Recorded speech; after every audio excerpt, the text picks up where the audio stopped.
C'est une journée de deuil pour la France, une journée de deuil pour le Tour de France. Nous connaissons très bien Nice, où nous organisons chaque année, au mois de mars, Paris-Nice. Nous sortons d'une réunion de crise avec monsieur le préfet de l'Ardèche, avec les forces de police, de gendarmerie, les représentants du GIGN, en lien avec les plus hautes autorités de l'État. L'étape du jour, le contre-la-montre dans l'Ardèche est maintenu.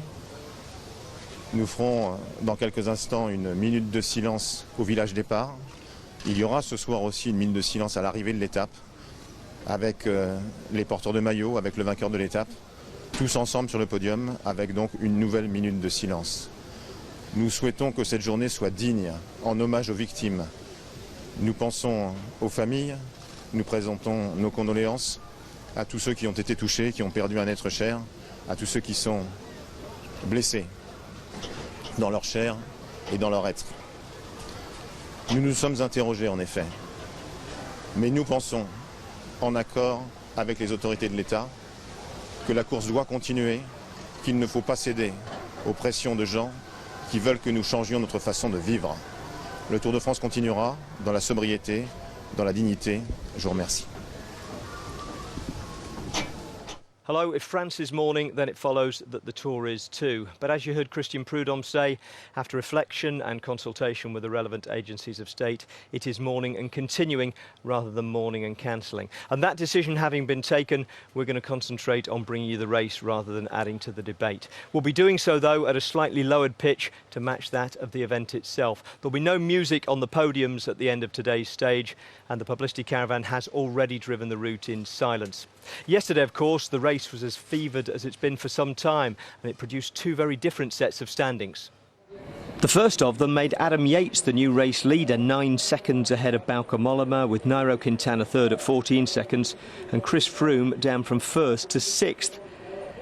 That was eventually superseded by a second, which restored Froome to the top spot, 47 seconds ahead of Yates, with Quintana third at 54 and Mollema fourth, 2 seconds behind him.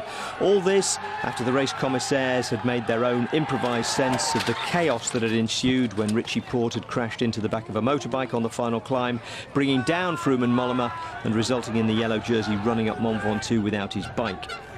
Not everyone's happy about it, but the amendments stand, and those are the time gaps that are carried forward into today's time trial. So let's take a look at the route, which is a lumpy, windy 37.5 kilometre run through the Ardèche, with time checks at 7, 17.5 and 31.5 kilometres. A difficult course at any time, harder in the middle of a Grand Tour, and harder still the day after a major mountain stage, even one that was slightly truncated. Now, normally in times of tragedy, the peloton would come together in a show of unity, but the time trial being an individual event, there was no peloton to be assembled today, so the responsibility of observing the pre-stage silence for the victims of the Nice attack fell on the race hierarchy. Une minute de silence, s'il vous plaît, pour les victimes de la tragédie niçoise.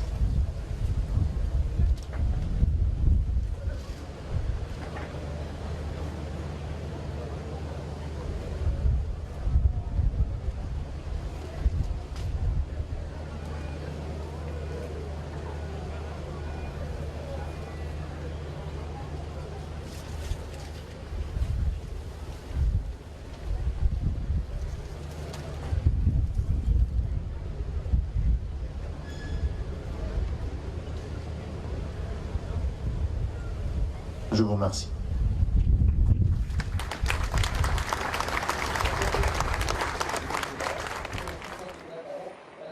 Once the race got underway and the early starters began to roll in, the stage assumed an air of almost normality. Sky's Luke Rowe came in with a time of 58 minutes 51.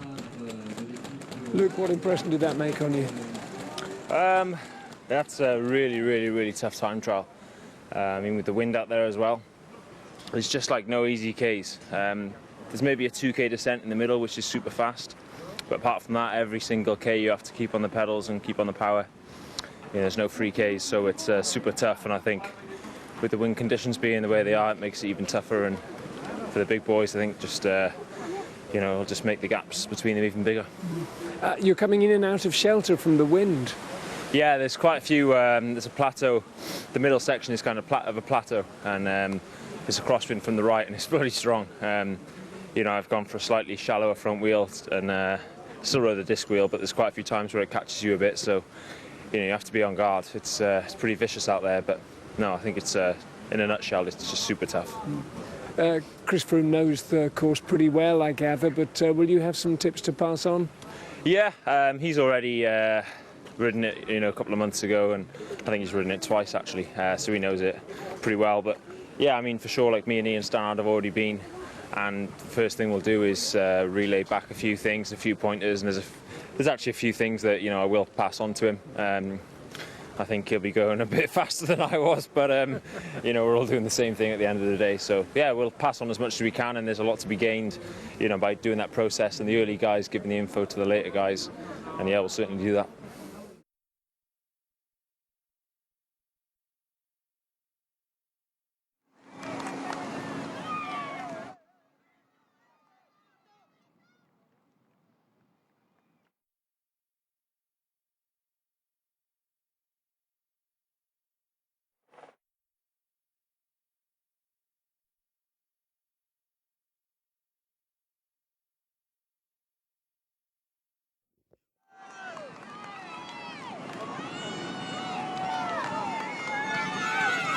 Well, we apologise for the loss of Gary's microphone here, but we can get over to live racing now, and we're with the national time trial champion of the Netherlands. We're with Tom Dumoulin, and the news out on the course is that Tom Dumoulin has just gone through the first split time, and he has set the fastest time seconds over Nelson Oliveira after 6.9 kilometres of climbing. So as things stand, Tom Dumoulin is the fastest on the road, but Nelson Oliveira has set the best time in the gatehouse at the end. He is the fastest man over the finish line in 51.46. Behind him, well, Jérôme Coppel from IM Cycling, the Frenchman, is in second place. Rowan Dennis in provisional third, 10 seconds down on the time of Nelson Oliveira.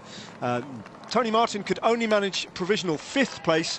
Good ride from Steve Cummings, he's in sixth. Fabian Cancellara, well, he'll be disappointed to find that he is in 11th place as things stand, with some big name riders still to come, and his position will tumble down the standings.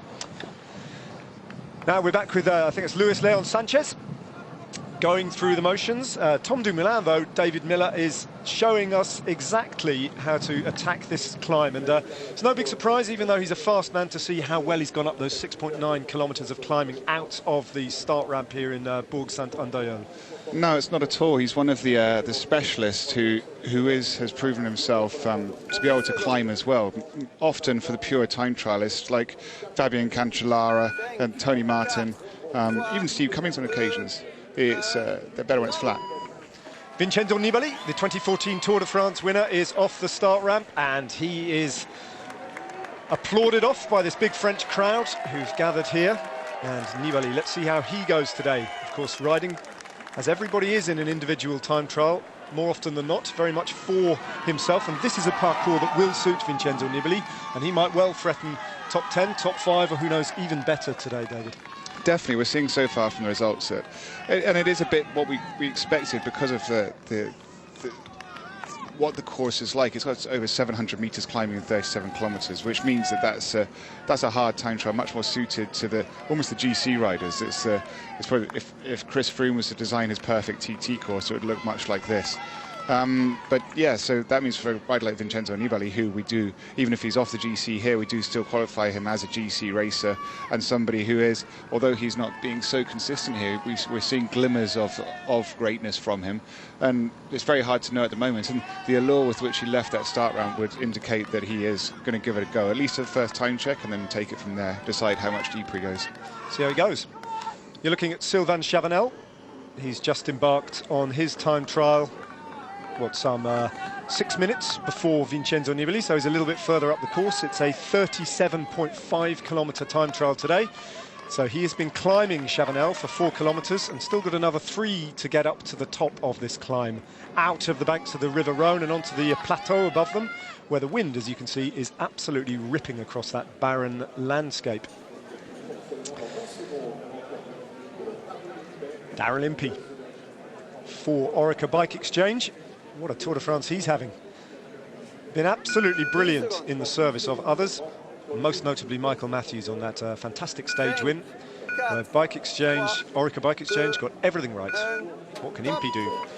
Not by definition a time trialist, but in the form of his life at the moment and riding incredibly strongly. And it will suit him. We know just how well that Daryl Impey can climb. We've seen that on this edition of the Tour. So Impey off and running. Yeah, we're definitely seeing in this Tour de France the all-round capabilities of Daryl Impey. We've seen him finish second in a mountain stage. We're seeing him lead out in sprints. We've seen him, and he is, and we'll see as well, he is a time trialist. As you can see by the kit he's wearing, that is the South African national champion. And so far there's a lot of national champions in this race, in the time trial, and for most countries that was done just the week before this, which I'm just going through now listing them, which I can give you some results of those in a few minutes. Absolutely. We're off and running with Daryl Impey, the South African national time trial champion. Ahead of him on the road, some big names, most notably Tom Dumoulin, who has set the best time at the first split.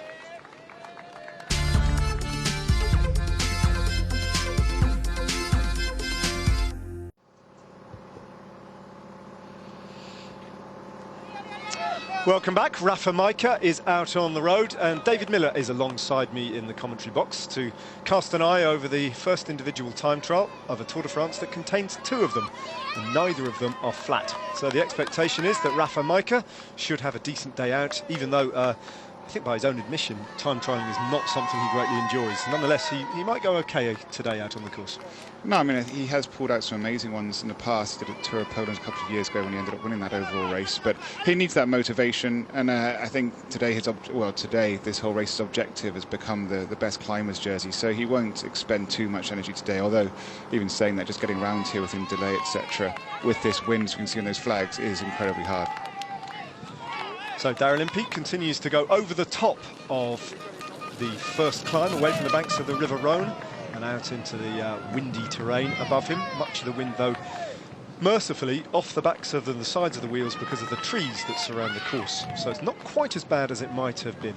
Just to remind you of how things stand on the leaders board at the moment, at the finish line here at La Caverne du Pont d'Arc, and Nelson Oliveira from Movistar has set the best time at the moment. He leads by 4 seconds from Jérôme Coppel in second place. Rowan Dennis, who of course won the individual time trial that got everything started on last year's Tour de France and took the yellow jersey. He's 10 seconds down on that time from Nelson Oliveira. And Tony Martin in 5th, Steve Cummings in 6th, and Fabian Cancellara down in 11th place. So you might be wondering, when are you going to see some of the bigger names towards the end in action? Well, I can tell you Geraint Thomas is off at 6 minutes to 3 o'clock, and then after him Richie Porte goes at 9 minutes past 3.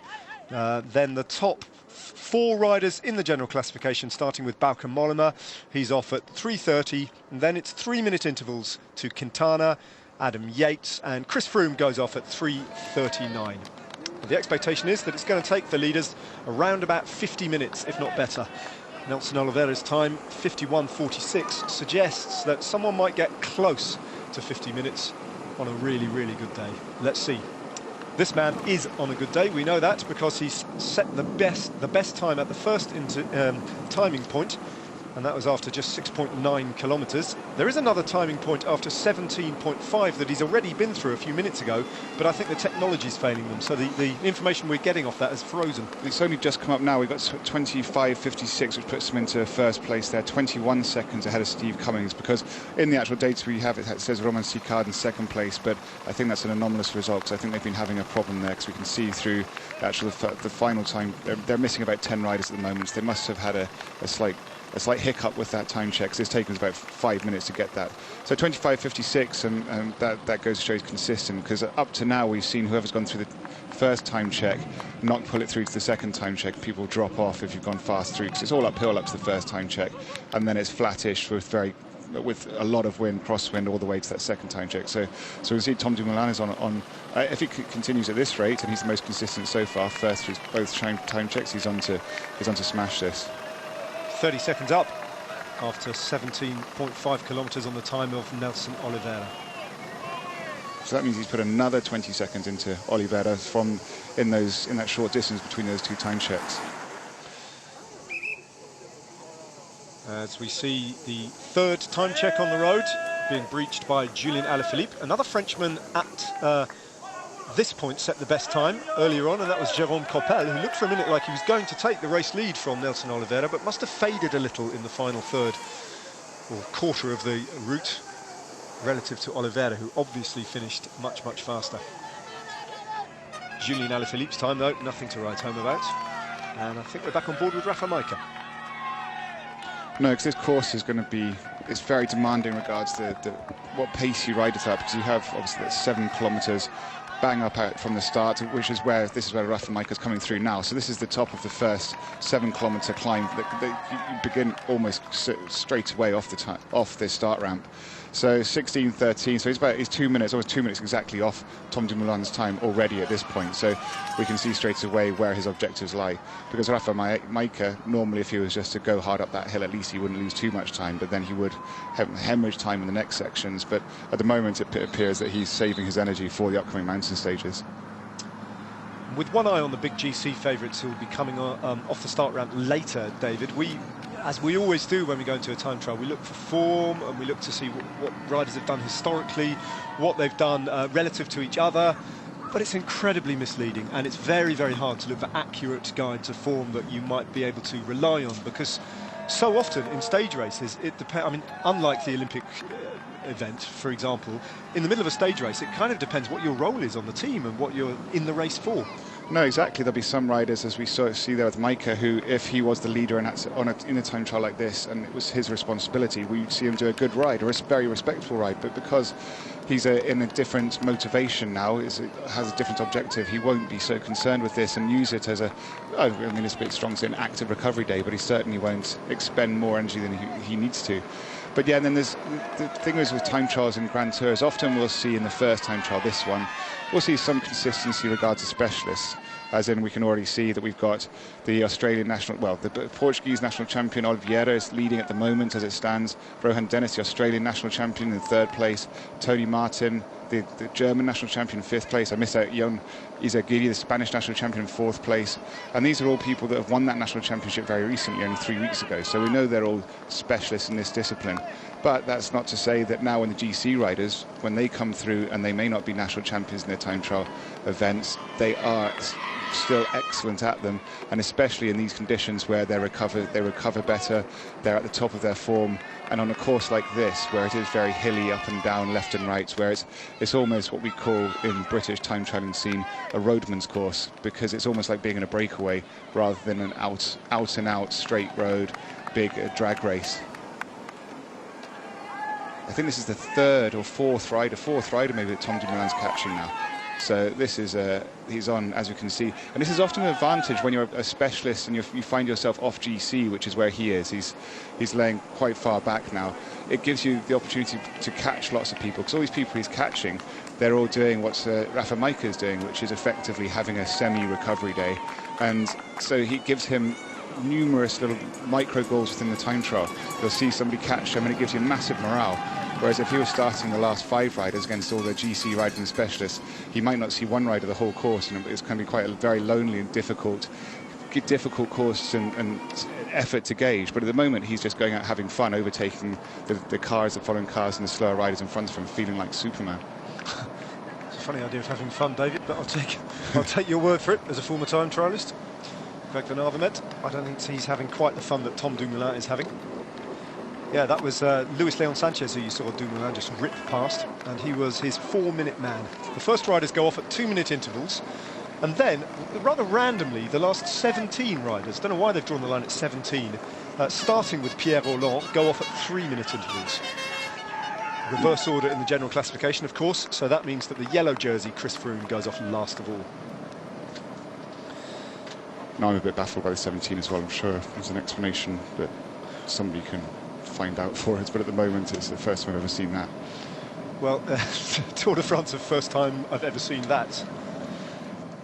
Collapsing arches, yellow jerseys sprinting up Mont Ventoux. There's plenty not to understand about cycling, and there's plenty of complexity to admire. It's like a code that you have to crack.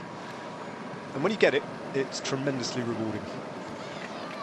We can see from this win, so in the mid part of the course, look at Tom Dumoulin, that's a pure specialist. The position is his upper body barely moves. His reduced his whole frontal surface area. Look at the way he dips his head in. He's just trying to make himself as small as possible. So this is the part of the course where he gets a massive advantage over the climbers. Let's say the time as he comes through, this is the third time check, and yes, he's continued, almost a minute up on Jerome Coppel. Oh, well, that's a huge statement. 54 seconds better off at this point than Jerome Coppel. That's phenomenal, because it goes to show, we can see how close everyone else is behind that. You've got from second place to 10th place, only a minute separating them. So he's then gone and put another minute into second place. So that puts Fabian Cancellara, who's now in 11th place at that time check, 11th place at 2 minutes behind him.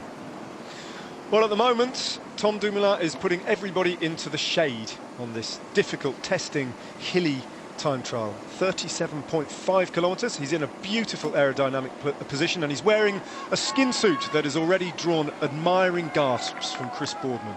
And when something is that aerodynamic, you know it's going to be fast. Tom Dumoulin is proving just that. We're going to take a short break.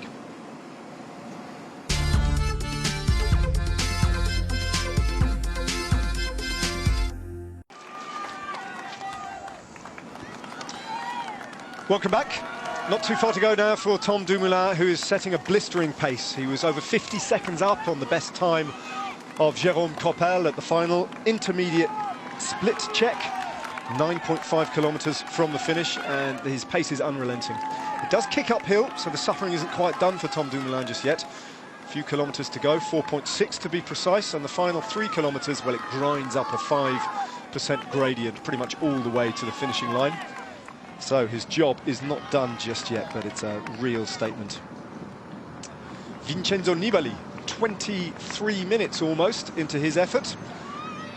Early indications are that from his body language alone is that Nibali meant business. The first split timing that we got, though, he was 53 seconds down on the time of Tom Dumoulin, which is understandable, forgivable in 11th place at that first point. So it's okay from Vincenzo Nibali, but at the moment it's going to do nothing to threaten the time of Tom Dumoulin. A polka dot jersey of Thomas de Gendt, yesterday's winner on Mont Ventoux, and he's gone through the first split at 21st place, 1 minute and 7 seconds down. But de Gendt wouldn't be expected, particularly after yesterday's exertions, to have made much of a mark on this event. Now, if you're wondering where Thibaut Pinot is, having seen Sylvain Chavanel in action slightly earlier, well, he's not in the race anymore. The reigning French time trial champion, rather unexpected circumstances, I have to say, won't be able to show off his tricolour colours on the road today because he didn't start the race overnight, succumbing to the effect of bronchitis. And that's it. That's the end of Thibaut Pinot's Tour de France, which is a big, big shame, not just for the French cycling nation, but for the race itself, actually, because we had hoped that we would see a rejuvenated, slightly reinvented Thibaut Pinot, who would be a credible threat for a podium place, if not better, on this year's Tour, and it just hasn't happened. But the bronchitis, David, might explain something of that, at least. Yeah, I think so. It's normally a sign of fatigue. So Laurens ten Dam coming here, he's just caught his minute man, hence the confusion that was going on in regards to the time. Rui Ferrer-Costa, who's just coming in, Rui Costa, former road world champion, was coming in now. So, but no, for Thibaut Pinot, it's going to be a massive disappointment. And often, when we've seen him struggling through the whole race, really not being so good at the beginning. It's a chance. He's had such a scintillating first parts of the year, winning time trials. He's obviously been doing a lot of work on the things on his weaker area, the time trial being one of them, with his ambition of being able to move up and really fight out the GC. But it's possible that maybe he's overworked it, tried too hard, and just fatigued himself out, because bronchitis often is a clear sign of your body just being tired, and that's often one of the first things, the viruses you contract. It's pretty commonplace for cyclists, respiratory infections, and basically in a sport that involves absorbing oxygen and distributing it around your body, that's kind of not going to help pretty fundamentally, isn't it? So it's no surprise that Pinot has struggled to hold his form. We've seen glimpses of it on the Tour de France, glimpses of the old Pinot, but he's not been able to sustain it. Duelling for mountains points with Thomas de Gendt and Rafa Majka. That King of the Mountains jersey, well, it'll have to wait for another year for Thibaut Pinot. Not too far to go now for Thomas de Gendt. Some people felt rather sorry for him yesterday, taking that astonishing victory on Mont Ventoux, or rather Chalet Reynard, and actually his achievements were rather overshadowed on the day by the extraordinary scenes involving Bauke Mollema, Richie Porte, and of course the yellow jersey of Chris Froome. Aymer Zubeldia, a Basque rider, an old stalwart of the peloton. He's been around for over 15 years, like coming up for 18 years now. So he's been a loyal domestique, and in all the teams he's been in, had a glimpse of being a stage racer himself. And I think he was 4th overall in the Tour de France about 10, 12 years ago. But now I think, like many riders, he'll just be pushing through. Well, I'm looking at Wout Poels here, and he's just been caught and passed by his 2-minute man, Vincenzo Nibali, or rather he was Vincenzo Nibali's 2-minute man. But that order on the road has just been reversed. So Wout Poels is a mountain domestique, and probably in his own right would have gone pretty well in this time trial, but he's clearly holding a little bit back, I would imagine. Vincenzo Nibali doesn't appear to be. He's attacking the course. But Poels did a huge effort for Chris Froome yesterday on that the early slopes before it all exploded, the race in front of him on the way up to Chalet-Reynard, and Froome will need him again and again and again as the race reaches its crescendo in the Alps. This is the Alaphilippe, who we know time trial is not one of his specialities, and this would be about where most of the peloton will expect to be, about 5 or 6 minutes from the best place. And at the moment, that's the Portuguese national champion Nelson Oliveira. But we have coming up behind him Tom Dumoulin, who we expect him to go even further back. So finishing at 6.5 minutes, it's yeah, I think he'll be satisfied. 5 minutes 43, around 6 minutes. That's going to be. But yeah, by the time Tom Dumoulin at his current rate, that's going to be closer to 7 minutes off the best time. But that'll be fine for Alaphilippe. That's all. He just wanted to get today done, I'm sure. And we're in the start gate with Wilco Kelderman. A few seconds still to tick down for the man from the Netherlands in the colours of Lotto Jumbo. 5, 4, 3, 2, 1, top. One figure, and then there were none left. And off you go. Wilco Kelderman out on 37.5 kilometres of sunny but windy and punishing road. First 6.9 kilometres, don't forget, all uphill. It's a climb, basically, onto a long, extended plateau stage. Then you descend, and then you climb again. That's exactly what Tom Dumoulin is doing. Dumoulin now within 1.3 kilometres of almost certainly taking a race lead, or a provisional race lead. He'll be in the hot seat at the end of this effort, no doubt about that. Question is, when the big GC boys come out to play, what can they do about this blistering time being set by Tom Dumoulin? 1K to go then for Dumoulin. Meanwhile, a teammate of his, Georg Preidler, the Austrian time trialist, well, he's renowned as a time trialist, and this is a very good time actually from Georg Preidler. It's not going to threaten the leaderboard overall, but he's a young rider, getting stronger and gaining experience with each passing race that he starts and finishes, like the Giro d'Italia this year, where he was perennial in breakaways and showing himself very strong. Good ride from him. He's, well, a full 3 minutes 17 seconds down on Nelson Oliveira, but he's in 21st place provisionally, which ain't bad. There aren't that many riders still to come. Here he is, though, Tom Dumoulin.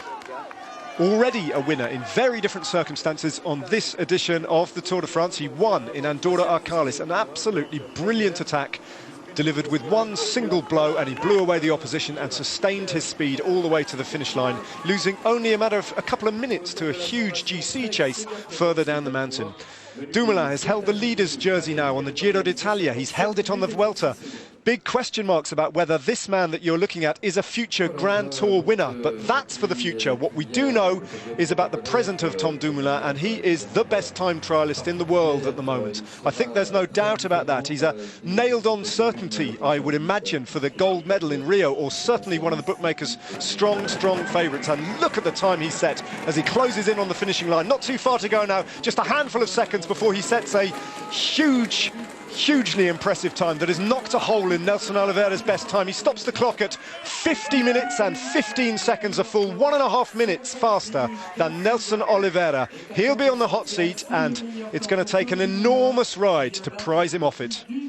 Well, that's a great ride. He's gone through each time check fastest, which no other rider so far in the top 5, top 10 has managed to maintain the same pace. They've either come through first, dropped down to third, moved up to fourth round, around and about like that. But Tom Dumoulin, through each time check, at the first one he was the first, it was 14:16. The next one he was the first under 26 minutes, the next under 37 minutes, and now the first under 51.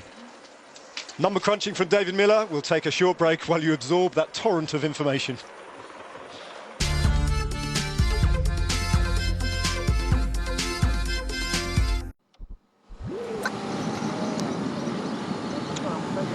Welcome back.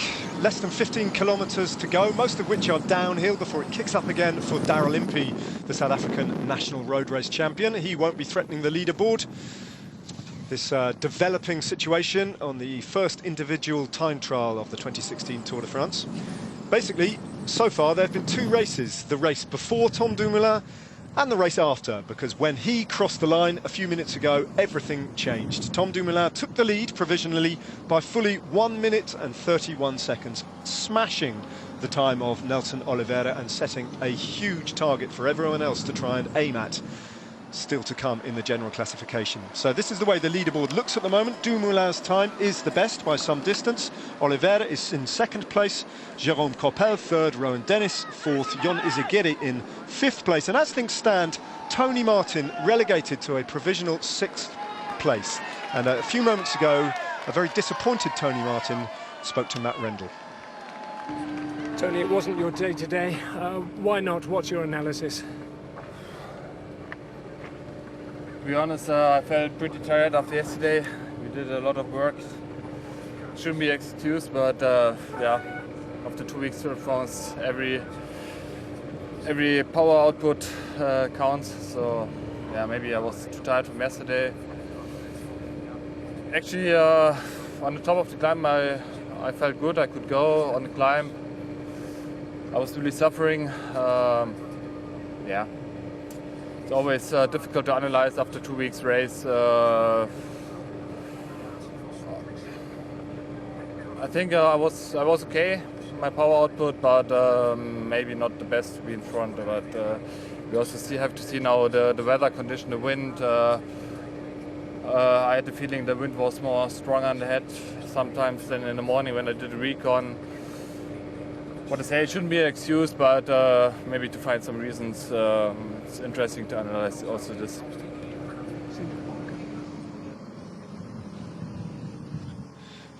The thoughts of Tony Martin, and the disappointment clear to hear in the tone of his voice. And he's nothing if not honest, Tony Martin, reflecting on his own form and how he feels. Just recently, David, you do get this worrying sense that Tony Martin's career curve is beginning to go over those peaks, those enormous peaks, and just begin to plateau a bit. Yeah, I think it happens to all riders. I mean, before him it was Fabian Cancellara who simply dominated everything, and we thought he was unbeatable, and Tony Martin came along and he was the same for a few years, and it looks like Tom Dumoulin's going to be the next. And every generation has these greats that come along and are like that, and it's always a little bit, not just difficult perhaps for us to watch, but also for them.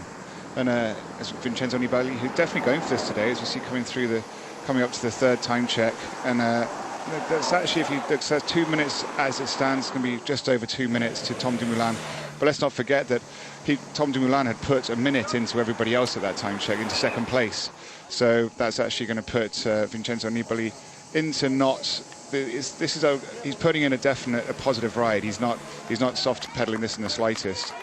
2 minutes 20, that's a minute and 23 seconds off second place, if you look at it, which is quite respectable. It's just Tom Dumoulin's made it look a little bit disrespectful. Yeah, it's hard to understand sometimes, isn't it? Because it's so far off the time of Tom Dumoulin, and this is a great champion you're watching, a four-time Grand Tour winner, Vincenzo Nibali, and you question what's motivating him, really. I mean, he's not going to get top three on this stage, but yet this is a full-on effort from him. For what cost? I mean, is this just bravado, or is it respecting the race? What is it? It's racing. It's being professional. You have to remember this isn't. He wants to go to future Grand Tours and win them, and you've got to take every time trial as if you are racing for the leader's jersey, because otherwise, if you don't do that, you won't be prepared for when you do need to chase it and do it properly. So it's an exercise, and it's an exercise that every cyclist, well, the majority of the big leaders, they should take it seriously every single time, because it's not just a race; it's also training at times. Well, here's a man who takes it seriously pretty much every time he pins a number on his back and sits on a bike, Thomas de Gent. second place to Greg van Avermaet on the stage won by that Belgium, and duelling with another Belgian at the top of Chalet Renard yesterday and getting the better of Serge Pauwels and taking a famous win. And that's not a bad ride either. He's over 4 minutes down on Tom Dumoulin's time, but he's in provisional 18th place, which for a rider like Thomas de Gendt, after the day out he had yesterday, is more than half decent, I would suggest. Yeah, and when you consider that 140 riders have now crossed the finish line, he's 18th out of those, and yeah, it's 4 minutes behind, but that's Grand Tours, that's the way it is. It's where often you see these big time gaps that you wouldn't see in a one-day time trial or a shorter stage race, because the levels of fatigue are very different, and also the levels of motivation as well, because there's still 9 days to go. Wilco Kelderman here. So Wilco Kelderman was actually the Dutch national champion last year in a surprise victory over Tom Dumoulin. Tom Dumoulin had dominated the Tour of Switzerland and came out but had a bad few days after Tour of Switzerland and the last few days of Tour of Switzerland, and was very disappointed. He came second, but he turned that around before the end of the year, and we now see how he's doing that these days.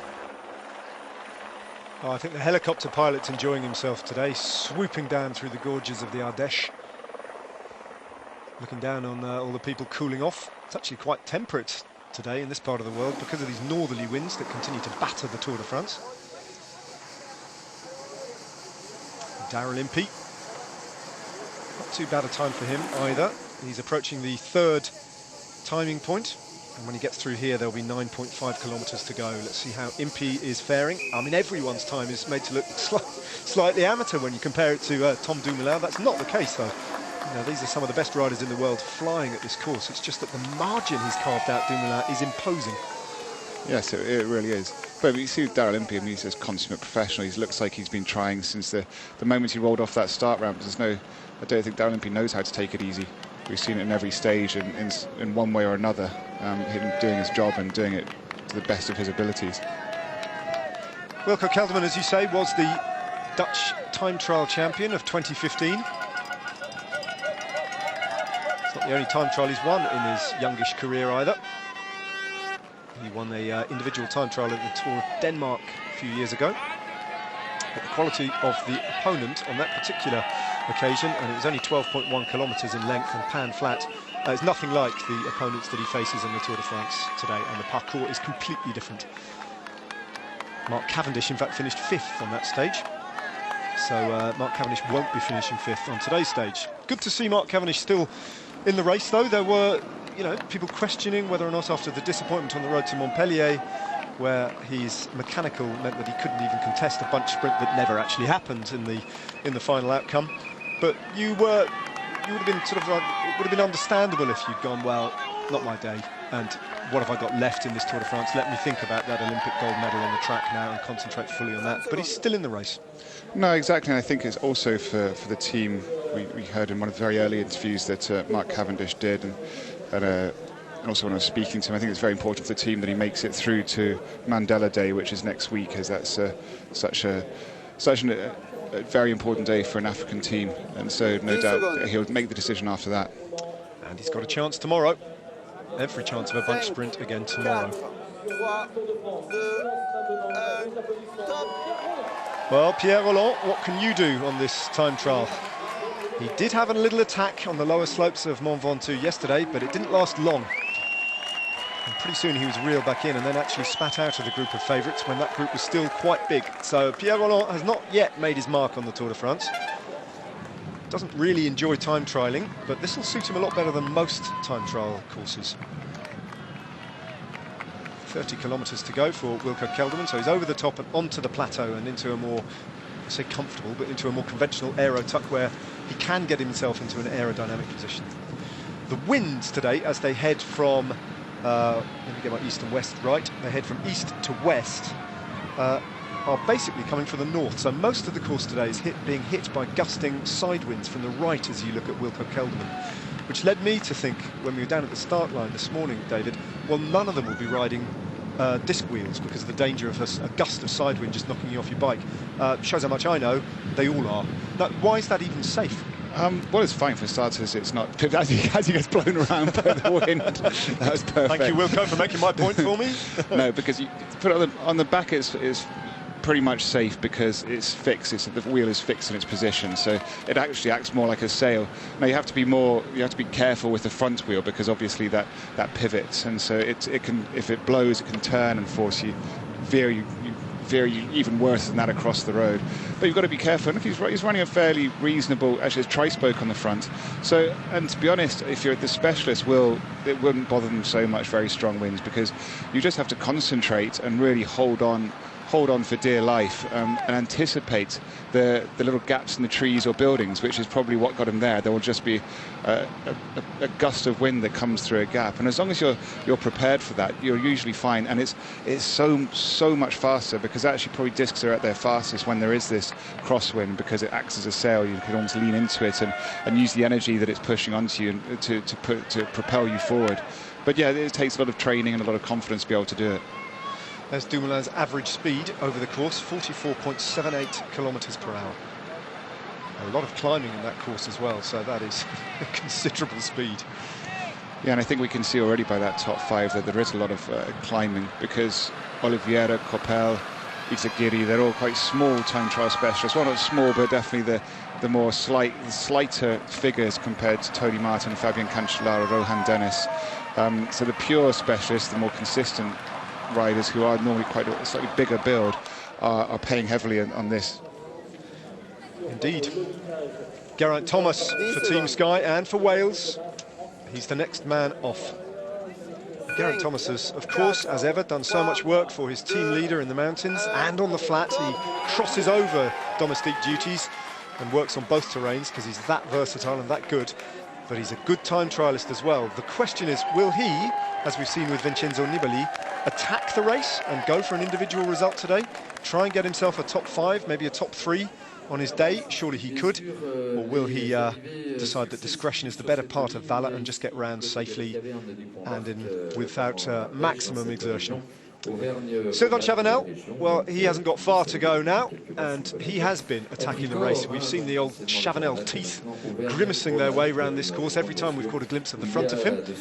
And the result is it's not a bad time at all from the perennial former French time trial champion. Ceded his title, of course, this year to Thibaut Pinot, who isn't wearing the French national time trial champion's colours on the road today because he's climbed off.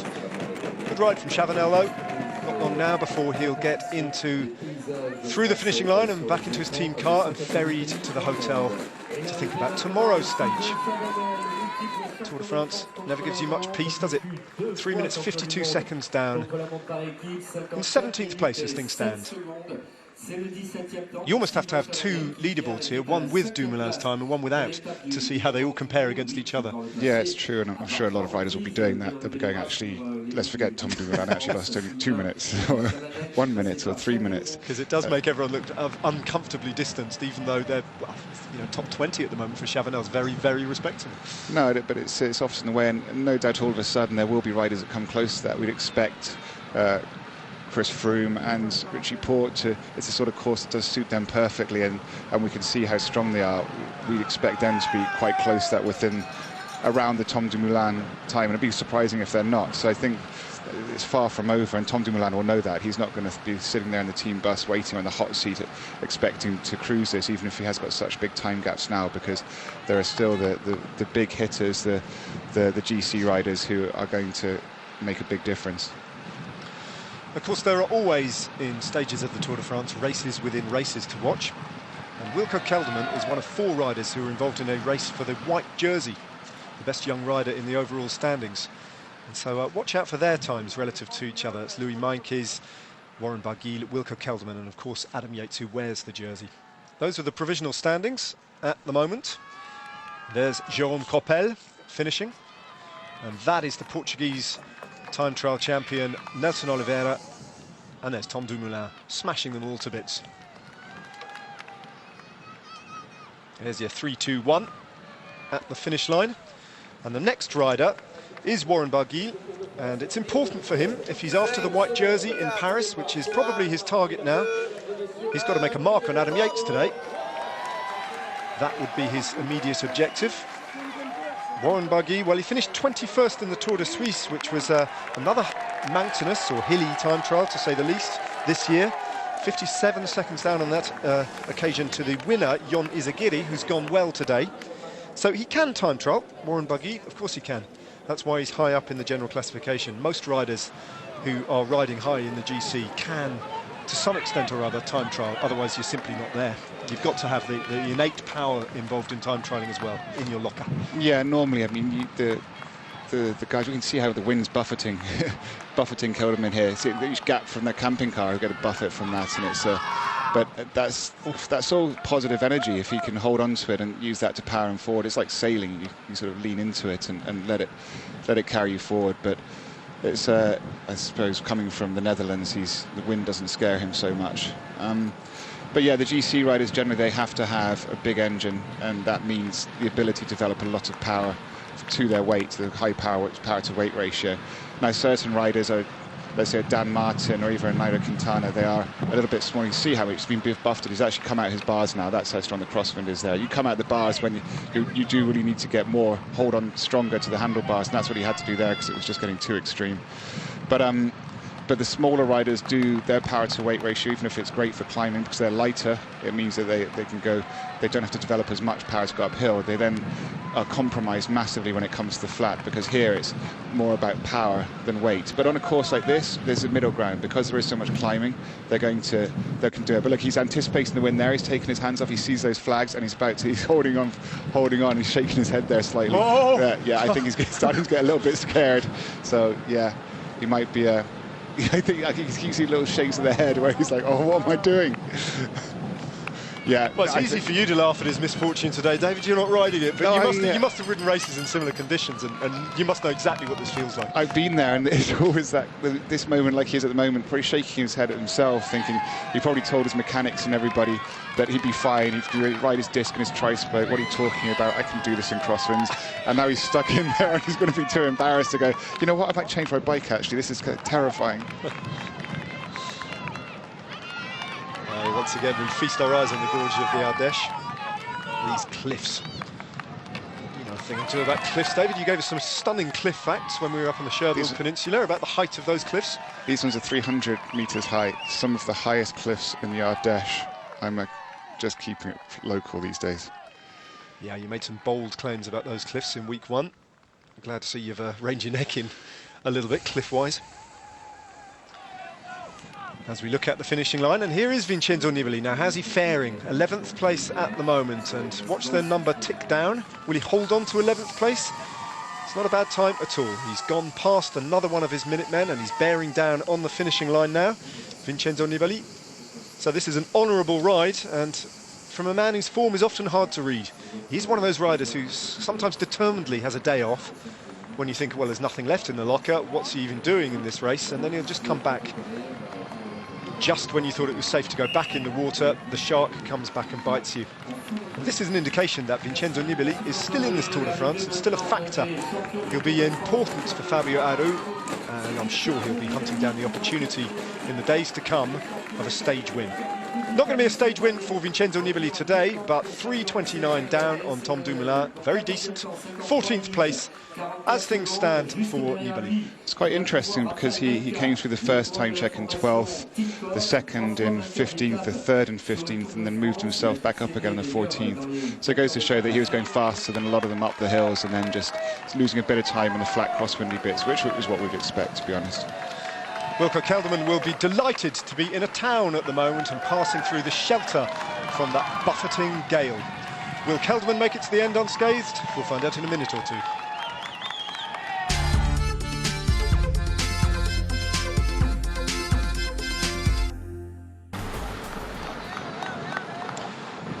Welcome back. Tom Dumoulin continues to lead here at the finish line at La Caverne du Pont d'Arc, and he's been talking to Daniel Friebe. Tom, your equipment choice today, you went with a disc wheel. Was that risky? Yes, but if you want to win, you need to take some risks. I took another front wheel. Normally I ride a 3-spoke, but I thought that was too risky. At the end, the wind was very dangerous and very hard to cope with. But I guess I could have ridden with a 3-spoke. I had one moment that it was a bit tricky. I almost went off the road, but in general, it was possible to ride.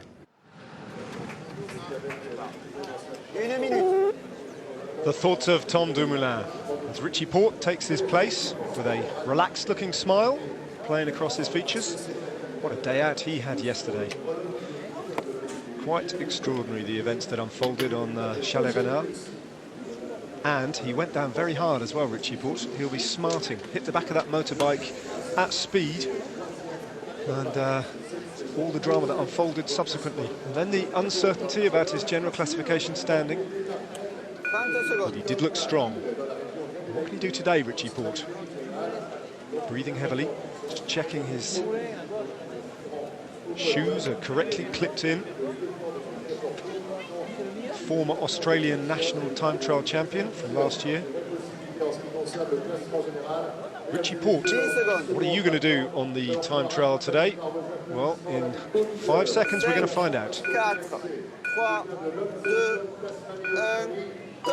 Down the start ramp then, Richie Porte. So far on the Tour de France, he has looked like he's one of the strongest. That selection that distilled itself on Mont Ventoux yesterday of Bauke Mollema, the surprise package, and then the old Porte Froome 1-2. Up to this point, they are the class men on the general classification here at the Tour de France. And this time trial might well suit Richie Porte extremely well if he's recovered sufficiently from the knocks that he sustained yesterday when riding into the back of that motorbike. No, I mean, if he was to design a time trial course, it would be quite similar to this. We know that not only can he time trial well on the rolling flat courses, but also on the uphill courses. He's won the Col d'Ez time trial in Paris-Nice twice, dominated it actually.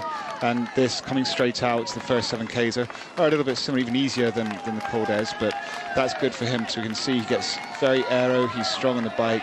And for what I was saying earlier about climbers, it's often difficult for them to match the time trial specialist. Richie Porte breaks that rule slightly because he is a very slight figure, but he's very strong and has an ability to get into the position and push out the power on the flat.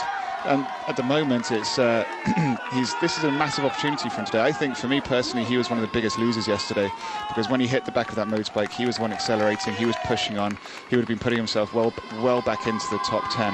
And now this is the next opportunity. He's got to regroup, and we saw he's relaxed on the start ramp, which is good to see, because at the moment he's only 56 seconds off 5th place. So on all the riders in front of him, let's say Richie, we've got Joaquim Rodriguez, who's just in front, Dan Martin and Fabio Aru. That's 3 climbers, pure climbers if you like.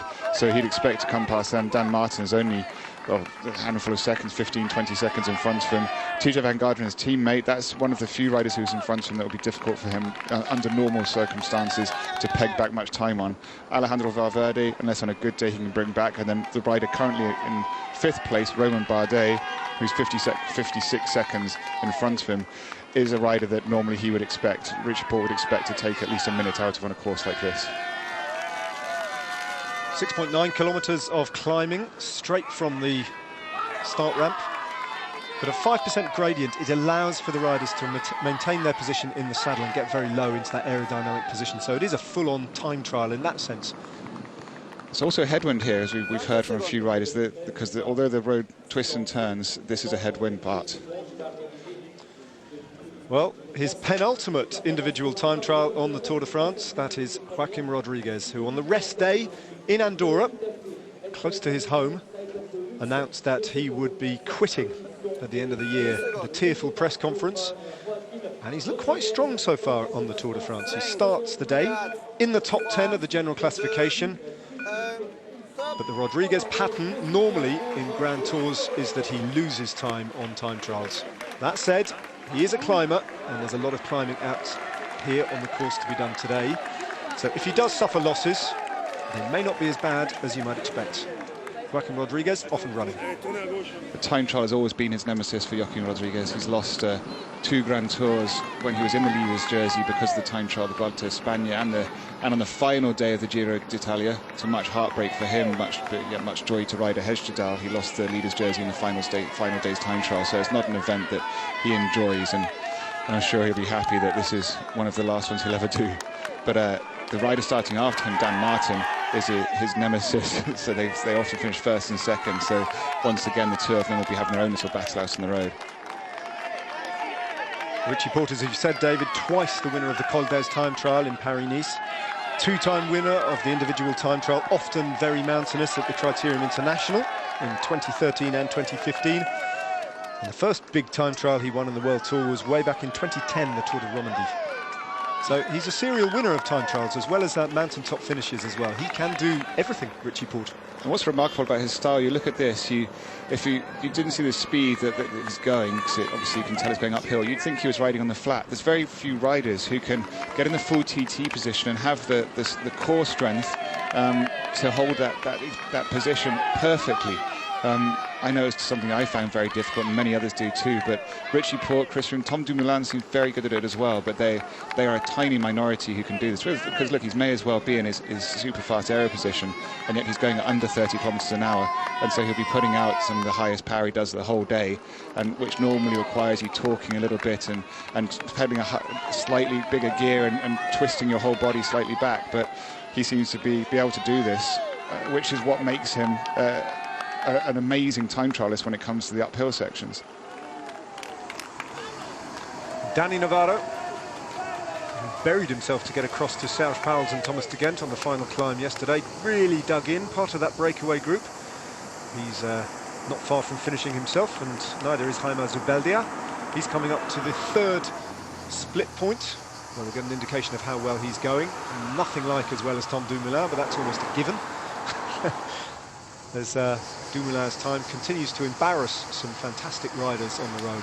He's just that good at the moment, Dumoulin. Geraint Thomas, I can tell you, in the meantime, has gone through the first split point 18 seconds down on the time of Tom Dumoulin. So that's quite remarkable. Thomas is certainly attacking it. That answers our question of whether or not he'd be riding within himself or having a go, David. Yeah, it does, and that's probably one of the sections which you wouldn't consider to be his speciality. They're saying that's not really fair. And after Joaquim Rodriguez, Dan Martin, the two men who in the past have duelled out wins at Liège-Bastogne-Liège, still riding high, both of them in the general classification of this year's Tour de France. But if they're going to sustain anything like a challenge that might even end in a podium for Dan Martin in particular, then he's going to have to perform today on the time trial. Meanwhile, Wilco Kelderman has stayed upright, which was his primary ambition. His time is not particularly fast. He's in the 37th position, approaching the third timing point, but he's upright, and the wind continues to blow across this course. We're going to take another short break.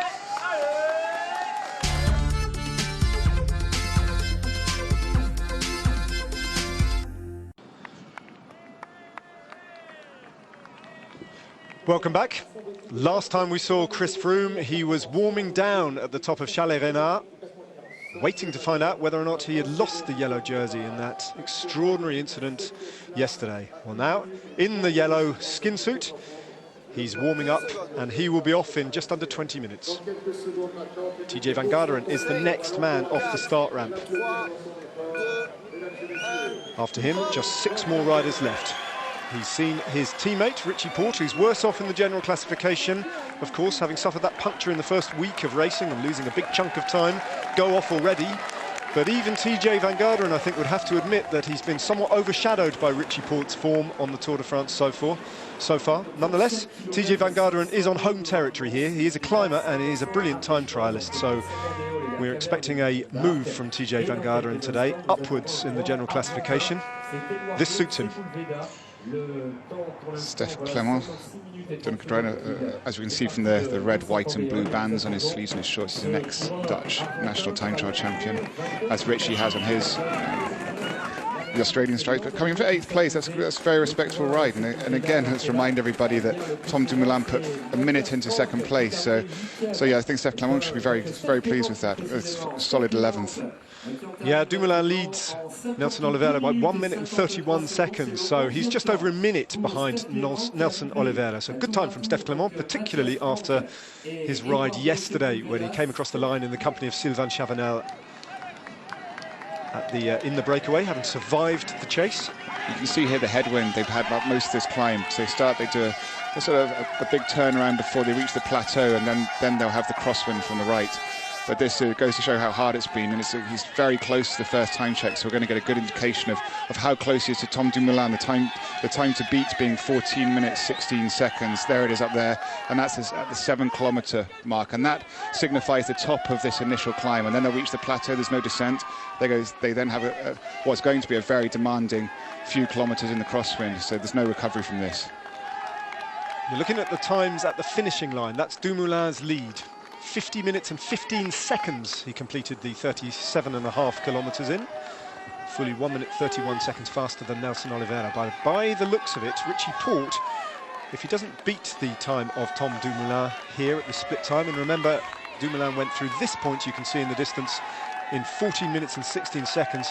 If he doesn't beat it, he'll be reasonably close, because it looks like Richie Porte has got everything in line here for a big day out in the saddle. There's the clock ticking over on the arch. You can see it's not going to be better than Dumoulin, but it's going to be close enough at this point. 14:25 or thereatelabouts. We'll get confirmation of the exact time. So he's only about 9 seconds down on Tom Dumoulin's time at that point. So great ride from Richie. He's matched Nelson Oliveira, who did 14:26 that first time check. So he's still within the time. Tom Dumoulin really stormed that, and he stormed the whole ride. So now what Richie Porte has to do is just maintain that pace, because if he can maintain that pace, he'll be looking at holding fairly similar to Nelson Oliveira. Alejandro Valverde. The only time trial he's ever won in his 79 professional wins was a big one, the 2014 Spanish Time Trial Championships, and for a year he wore the red and yellow of the Spanish national champion, all in blue of Movistar, of course, now. And like almost every race that he competes in, Alejandro Valverde will hold nothing back, and I'm sure he'll post a reasonably competitive time, even if he doesn't classify as one of the big favourites. TJ Van Garderen, a little bit like motor racing, where you have two racing drivers in Formula One that kind of compete against each other. It would appear that, I think, honestly, one of TJ Van Garderen's biggest objectives today is to hold off his teammate Richie Porte, who's 50 seconds behind him on GC, because that's really going to affect how that team then rides. They've been given a really free rein, the two of them, as we've seen. Richie Porte hasn't been held back to wait for TJ. He's ridden his own race in the mountains, but I'm sure if we get to a point soon where Rich is continuously taking time out of TJ and eventually finds himself in front, TJ may be put at the disposal of Richie Porte. Yeah, we haven't reached that point yet, but today will be an important day inside the internal dynamics of the BMC team bus, which must be fascinating. I don't think we're not looking at a situation as we have done famously in teams in the past with, for example, Greg LeMond and Bernardino. It's nothing like that kind of acrimony, but it'll be there'll be a certainty that it's not the easiest situation to manage with two alpha males vying for leadership of the team. No, because for starters, there are very few. You don't have very many domestiques in a team as it is. You have, with the two of them taken as two leaders out of 9 riders, that leaves you with 7. And then there's always 2 or 3 of those that aren't going well, so you might only be left with 2 guys for each rider. You're better to have 4 or 5 for each, for one leader rather than 2. And so they need to stop hedging their bets and put everything behind one of the riders, in my opinion. 50 seconds separates Van Garderen and Richie Porte in the general classification. Van Garderen effectively has 50 seconds over Richie Porte. Meanwhile, with the abandon today of Thibaut Pinot, the French will be pinning all their GC hopes on this man. So no pressure then, Romain. You can see he's cut his jersey there, the sleeves. Sometimes riders do that on a hot day. It's not so hot today, so maybe it's just for comfort. All that attention to detail on skin suits, and mind you, that looks a little bit wrinkly. I don't know whether Chris Boardman would be too impressed with that. Might be because he cut the sleeves off. Maybe if he did have a I was going to say, all that attention to detail and the science that goes into these things now, and you get a pair of scissors and chop the sleeves off. It would be heartbreaking to Chris to see that happen, and me actually. That's baggy. That's wrinkly. What matters, though, is what's in the heart, the mind, and the legs. I haven't seen Robin Bardet do too much, but he's still very high up in the general classification, starting the day with just 4 riders ahead of him. So he's holding firm at the moment. Today is a day for him to defend, though. Bardet, not a natural time trialist, a natural pure climber and a brilliant descender. So there's a lot in his favour today, but today will be a day to defend your losses against riders ahead of you and behind you in the general classification. Yeah, there's perhaps only one or two riders in front of him that could realistically think about bringing time back on, and that's Adam Yates and Nairo Quintana, second and third places respectively.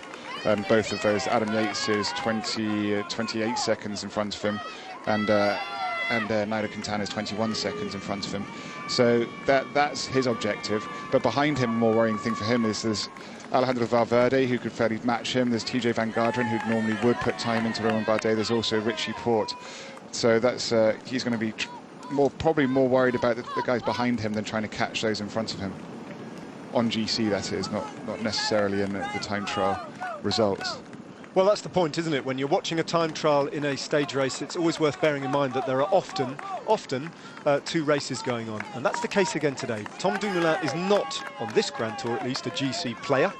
He's not a threat remotely. He's just looking for a second stage. I say just. He's looking for a second stage win, Dumoulin. But the problem he has is that riders like Richie Porte and Chris Froome are showing that they might well be capable of threatening his stage win. And they're in a GC race, first and foremost. And if that happens to come with a stage victory attached to it, that's a bonus almost. What that matters for them is putting time into their rivals, pure and simple. Joaquim Rodriguez, the Katusha rider from Spain, falls into the category of riders who just wants to hang on to as many seconds as he can and not lose too much time. And you can see from his position that he's not a specialist. His head's up too high. He's not nearly as aero as somebody like Richie Porte or TJ Van Garderen. TJ Van Garderen looks like he's cut his sleeves off as well. So it's sometimes if you get a new suit, which I wouldn't expect that to be the case here, and it just doesn't fit slightly, but there's also simply the comfort. Maybe he's used to having a short sleeve and they didn't have a short sleeve in the bus, and so he got one of the long sleeve spares and sat there with scissors, which I've seen endless times. That seems remarkable to me. But there we are. Nothing surprises me in cycling anymore. TJ Van Garderen has won 4 time trials, including one this year in Andalusia. That was 21 kilometres in length, and it was flat. So very, very different from today's effort. Now here is an unknown quantity. Bauke Mollema, I think, is probably the surprise package on the Tour de France so far. He looks every bit as strong in the mountains as Chris Froome and Richie Porte. Possibly, arguably, even stronger. The way he closed that gap to the acceleration of Porte and Froome yesterday was brilliant. What can he do here?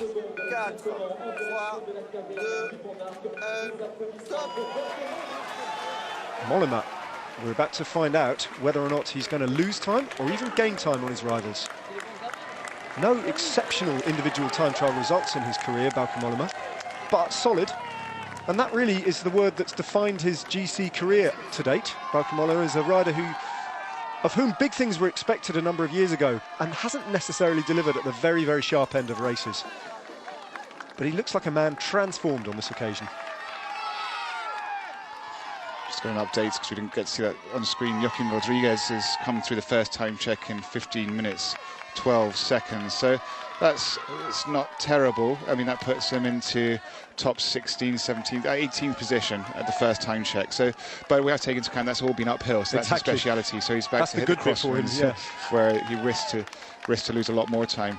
And then also another update is that Geraint Thomas has now come through the second time check in 26 minutes 48 seconds, putting him in 7th place, 52 seconds down on Tom Dumoulin. So he's doing a respectable time. He was 6th at the first time check, so he's essentially keeping that same pace. Although you would have maybe expected him to be able to drag some more time out on the plateau in the cross section, but again, it just goes to show how exceptional Tom Dumoulin's time is, because he took it further, took almost 20 seconds out, almost 34 seconds, took 34 seconds out of him from in between those 2 time checks.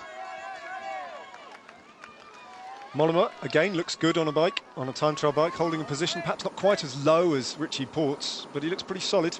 And here's another man, TJ Van Garderen, who looks good on a time trial bike. Well, certain teams have a culture, and it's been of late the Anglo-Saxon teams. When I say Anglo-Saxon, I mean the British, the Germans, the Americans, the Australians, who really work meticulously on the position and equipment. As we see Geraint Thomas coming by, I'm not sure who they are. Oh, it's Pierre Roland. Pierre Roland, so he's taken Pierre Roland, so that'll be good for his morale. It's always good for your mental state to catch a rider. Yeah. Interesting, Pierre Roland using the hands over that was actually Days of Risky. See the two hands on top. He started that position, and Bradley Wiggins then started to use it quite a lot. I think it is definitely more aero if you can relax your front end enough and don't require to actually hold onto the handlebars. It looks frighteningly dangerous to me, especially in these conditions. But there we go. Pierre Rolland, passed by Geraint Thomas. A swig from his water bottle. Nairo Quintana suffered yesterday at Mont Ventoux. His losses in terms of time weren't tour ending, but in terms of the psychology of the game and morale, he would have taken a real dent yesterday. Everyone expected him to attack, and he did. He attacked twice to absolutely no avail, and in the end he looked weak and he looked like he was going backwards. Nairo Quintana off on this journey of discovery, 37.5 kilometers in length, and everyone is expecting him to do battle with these gusting side winds that have characterised the racing over the last few days and will be a problem for a few riders out there on the course today. Mollema's negotiated the first part of this climb, looking comfortable and good, and getting into his rhythm, getting up to speed. But Quintana, how will he fare? There have been crashes out on the race today. In fact, one rider has had to abandon. A teammate of Bauke Mollema's, Edward Toons, crashed and was taken to hospital and out of the Tour de France, unable to compete his time trial. And we're hearing, even if we didn't see, that both Julien Alaphilippe and Tony Galopin were involved in crashes as well. We saw Alaphilippe cross the line in a reasonably modest time. We didn't see Tony Galopin across the line, but he has finished as well. So they've managed to complete the race. Sadly, Edward Toons, who looked very competitive in the sprints in the first week, has had to abandon. To add to Thibaut Pinot's abandon this morning, he didn't even start the time trial. So 2 riders down during the course of stage 13 so far. Yeah, I mean, it's but interesting when we heard that Tom Dumoulin interview, he spoke about the fact that he would have used a tri-spoke. So although the conditions are at some points very dangerous, I think for the specialists who are used to using the equipment, then it's they can handle it. Well, Chris Froome's just getting his bike into position. I was going to say, he's not the next man. The next man is the white jersey Adam Yates. He sits in 2nd place in the general classification. For a while, we understood that Adam Yates was going to be on the podium in yellow in this extraordinary Tour de France that the young man from Berry is experiencing on his own. Froome looks a little bit concerned by his equipment at this point. It's touching the brake slightly, I think, the front wheel. He's got 3 minutes to get that sorted. The top riders go at 3-minute intervals, and Yates hasn't gone off the ramp just yet. He's calling the radio, calling the mechanic. So that, yeah. I think I'm going to get a spare bike. That's late in the day. Well, yeah, you just got to hope that normally at that level the spare bike will be exactly the same. But then the mechanic can then fix it and change if they're required. But it's best just to get the spare bike immediately rather than stand there trying to fix it in that situation where you want as little stress as possible. Well, his heart will be pounding, breathing deeply, Adam Yates. This is a day that might hurt him a little bit. The first 7 kilometres will suit Adam Yates, but after that, it could be tough. Time trialling is something you have to learn if you're going to win Grand Tours. He knows it's a discipline that is probably not his strength at the moment. The countdown begins. It's a big day out for Adam Yates on the Tour de France. In the white jersey, sitting 2nd in the general classification behind Chris Froome. He's looked so strong, recovering from that incident when he was struck down by the inflatable arch of the Flamme Rouge in the first week. Nothing has fazed him so far. How's he going to fare on the time trial today?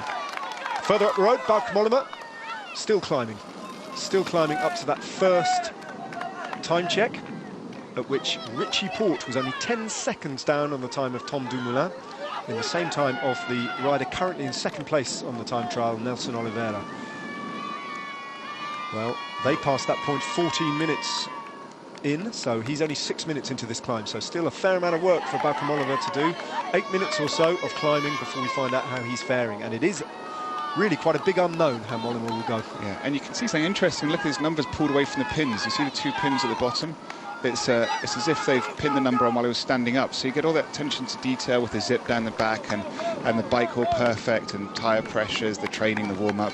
And then at the last minute you pin the number on badly. And whereas you see here, this is a device called the no pins, I think it's called, where they attach it on, it's attached onto the speed suit or skin suit, whatever you'd like to call it, and you just slide the number in. I think a few teams are using it, Team Sky, Movistar, Lotto Jumbo, I think. And that's, you can see how much cleaner that is than the pins. Why doesn't everyone do that? That's a very good question, Ned. It's remarkable. Warren Barguil, Adam Yates' biggest rival in the white jersey competition. How's he going? Looks all right. Barguil. What he does have, and we know this, is Warren Barguil can come back from bad situations. We've seen him recover his position on the road repeatedly, and he's gone pretty well, I think. Dan Martin, 22 minutes and 50 seconds into his time trial. He's got 23.4k to go. And again, you can tell just from his body language and his position on a bike that this is not his favoured discipline. In fact, it's something he loathes with a passion, Dan Martin. Yeah, he's worked very hard in his position over the years, and it's, I think every year he's in the wind tunnel on the velodrome trying to... And you see there, he just took his hands out of the bars as he was coming out of that cliff section to just prepare himself for the crosswind. Meanwhile, we're with Alejandro Valverde, a teammate of Nairo Quintana.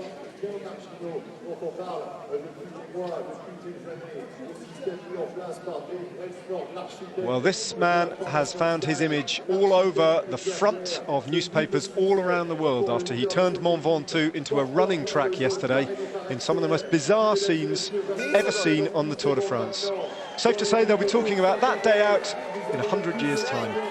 Chris Froome defended his yellow jersey in the most exceptional circumstances today, and as he heads off the start ramp, he will be wanting to extend his lead and impose his authority all over the Tour de France general classification. Froome is a climber, Froome is a descender, Froome can read crosswinds and attack at will these days, and he's a time trialist. He's won before on the Tour de France in 2013 in an individual time trial, and he wants to make his mark here. Whether or not it's enough to beat the time of Tom Dumoulin, that is a moot point, that remains to be seen. But first and foremost, he's in a race against Quintana, Yates, Mollema and the rest. The yellow jersey embarking on 37.5, possibly defining kilometres of this year's Tour de France. And you can see, I mean, that's how, and also we got the pack sewn on the back of his jersey, not quite as clean as a Movistar, but you can see what's tried to be. That's actually know why that is, because this is the speed suit, TT suit supplied by the Tour de France, so it's not their own one. So, which is one of the weird things about this race. You spend again all that money and years of development, and then you're actually in the lead of the race, and you're given the clothes that somebody else has manufactured, not necessarily for use. They're just trying to adapt and fit what they're doing to that suit. Well, that's absolutely right.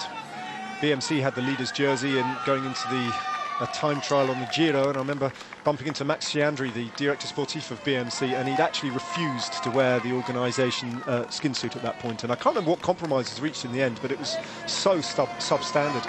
You can see, I mean, what do I know? I'm not an expert, but the stitching all the way across that skin suit, it's not quite up to the standard that they would expect for Team Sky. No, it's certainly not. But at the same time, I'm sure it is still high level. But yeah, we know that Team Sky and their marginal gains do think about every tiny detail, and this is certainly not executing their normal high level. But hopefully Chris Froome, it won't make any difference. I'm sure he's not worrying about that. If there's one rider that can overcome that sort of thing, it's Chris Froome, as we saw yesterday. Grinding a huge gear. Looks unusual on a time trial bike, but then I'm stating the obvious there. He looks unusual on a bike, Chris Froome. Full stop. But his position is exceptional. I mean, I think he's got a beautiful TT position, and he does actually hold a high cadence. Like you say, he's banging a big gear, but he's pedaling it fast, and that's the thing we'll see soon. Now, interesting, I saw a time check come through. TJ Van Garderen came through the first time check, 37 seconds down on Tom Dumoulin, which means he's 7 seconds down on Richie Porte already. So Richie Porte, within 7Ks, has over halved the deficit he had on TJ Van Garderen. Half a job done for Richie Porte to assume leadership in BMC. So it's going to be tough for TJ Van Garderen, and interesting to be on that team bus later on today, as Porte will he can hold that form, find himself rattling up the general classification order. Dan Martin as well is coming through. He came through 15th in the first time check, 50 seconds, so he's almost matching. He's not far off TJ, but 13 seconds off TJ Van Garderen, and that's all been uphill. So now it's going to be a question of Dan Martin holding that and making sure he's limiting the damage in what the sections which don't suit him. Now, contrary to Chris Froome, this uphill section will suit him, and the crosswind flat sections will suit him, and the descent. And that's what the great overall riders are capable of. They don't have any weak areas. As we continue to ride with the yellow jersey through clouds of smoke, I hope nothing untoward happens to him out on the road today. And we can see the gendarmes, they're riding like they never normally do. They've got one rider either side very close to him. Normally there's only one rider in front and they sit in the middle of the road. But this today, they put them 1-2 within 20 metres apart, 20 metres in front and sitting at either side of the road, keeping the fans away from him. The upshot of that extraordinary drama as we go with Sergio Henao, his mountain domestique, yesterday, is that Chris Froome had his time restored. Lumps and bumps there for Sergio Henao as well as he passes through the third time check and he goes through in a provisional 34th place.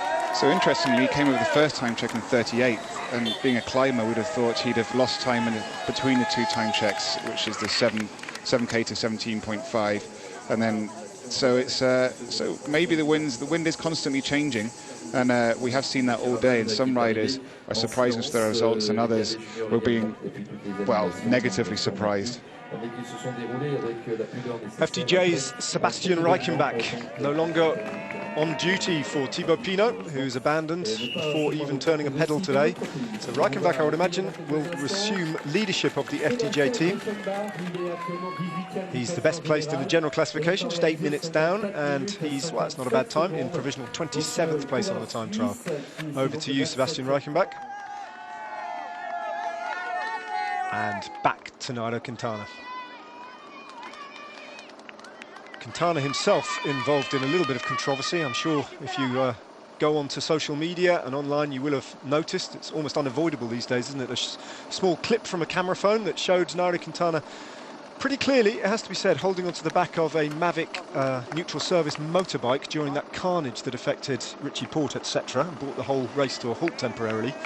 Now, there would be a clamour amongst certain people to see Quintana penalised for that. Don't know if any retrospective action has been taken or can be taken, actually, after the events. But you could argue that that was, if against the rules, in the heat of the moment, perhaps understandable. Just, he must have also come to a halt, and he just wanted to get out of that mess that he found himself in there at that point. It'd be just simply, the best thing on that one is to know how long he held on for. It's very difficult to see. It is a very short clip. So if you're coming into the yellow jersey crash, motorbikes stopped, cars everywhere, and you might just grab onto it just to stabilise yourself and hold on, and that's possibly what happened. But then the moment to start moving and you've got momentum, you let go, obviously. You can only really justify that if you're stationary.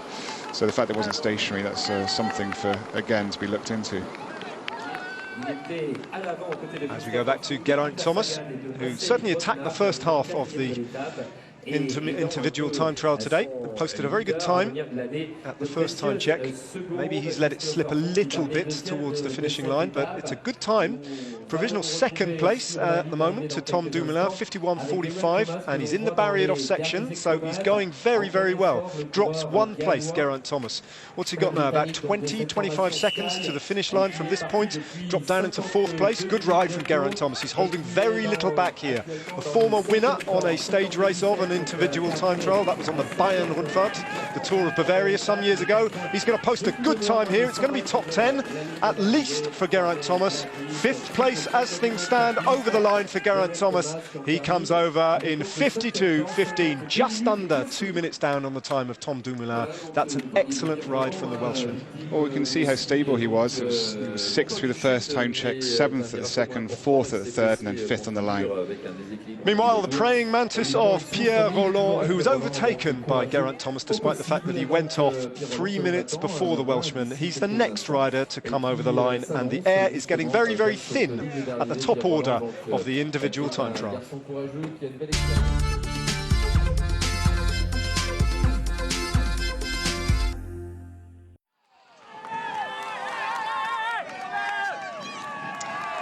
Welcome back. Late afternoon sunshine here in the Ardèche, and the wind conditions, if anything, are worsening. That wind is ripping across the course at the moment, and Romain Bardet has had a wobble or two. In fact, just about a few hundred metres ago, he was blown right across the road from right to left as a gust of wind caught his rear wheel. From one young French talent to another, Warren Barguil, 27th place. He is entering the finishing straight now. Not a bad time for Barguil, indeed, as he looks to make his mark on Adam Yates and on Louis Meintjes in the white jersey competition. That's his primary ambition. Warren Barguil will stop the clock in a few seconds' time as he heads towards the finishing line, and it's provisional 32nd place for Warren Barguil. It's a decent time, but again, nearly 5 minutes down on Tom Dumoulin's time, who is making everyone else look pretty average at the moment, despite the fact that they're not. It's just exceptional what Dumoulin has delivered. His teammate, of course, Rogiant Alpecin. Back with the yellow jersey, the yellow skin suit today of Chris Froome. He is climbing out of the start gate and all the way up to the summit of this climb from the banks of the River Rhone, 6.9 kilometres up the road, and that's when we'll get the first indication of how he is going. Nairo Quintana has been through that point some 5 minutes ago, and he is descending. He went through in 15 minutes and 6 seconds. That is about 45 seconds or thereabouts slower than Tom Dumoulin in 18th place over the line. 50 seconds slower, in fact, than Tom Dumoulin. 40 seconds slower than Richie Porte at that point. But I hasten to say, at that point, that's only half the story, because Richie Porte, David, looks like the second half of the time trial has not gone anything like as well. No, he's dropped from second at the first time check to 12th at the second time check, so that's an enormous loss. Here's Roman Kreuziger, who is the GC player now for Tinkoff in the absence of Alberto Contador. On his day, and he doesn't get them often when he has to really perform in a time trial, he can, and that's a good ride from Roman Kreuziger. 15th place and 3 minutes 13, I think it was, down on the time of Tom Dumoulin. Decent ride indeed from the Tinkoff man, the Czech rider. Latest just in from the second time check. TJ Van Gardren's just come through at 27.09, so 1 minute 13. Romain Bardet, sorry, just watching that, David, yeah. Another scary moment for Bardet, but he's still upright. So whereas Richie Porte had 27 seconds on TJ Van Garderen at the first time check, he now only has 5 seconds on him at the second. So it appeared that Richie Porte's either had a mechanical, but I think we'd have seen that, or he's just gone and hit out way too hard in that first climb and blown up in that second section. Which would be massively unlike him, Richie Porte, extremely experienced stage racer and extremely experienced time trialist. But something has clearly affected his race today. Dan Martin, well, he's approaching the third time check.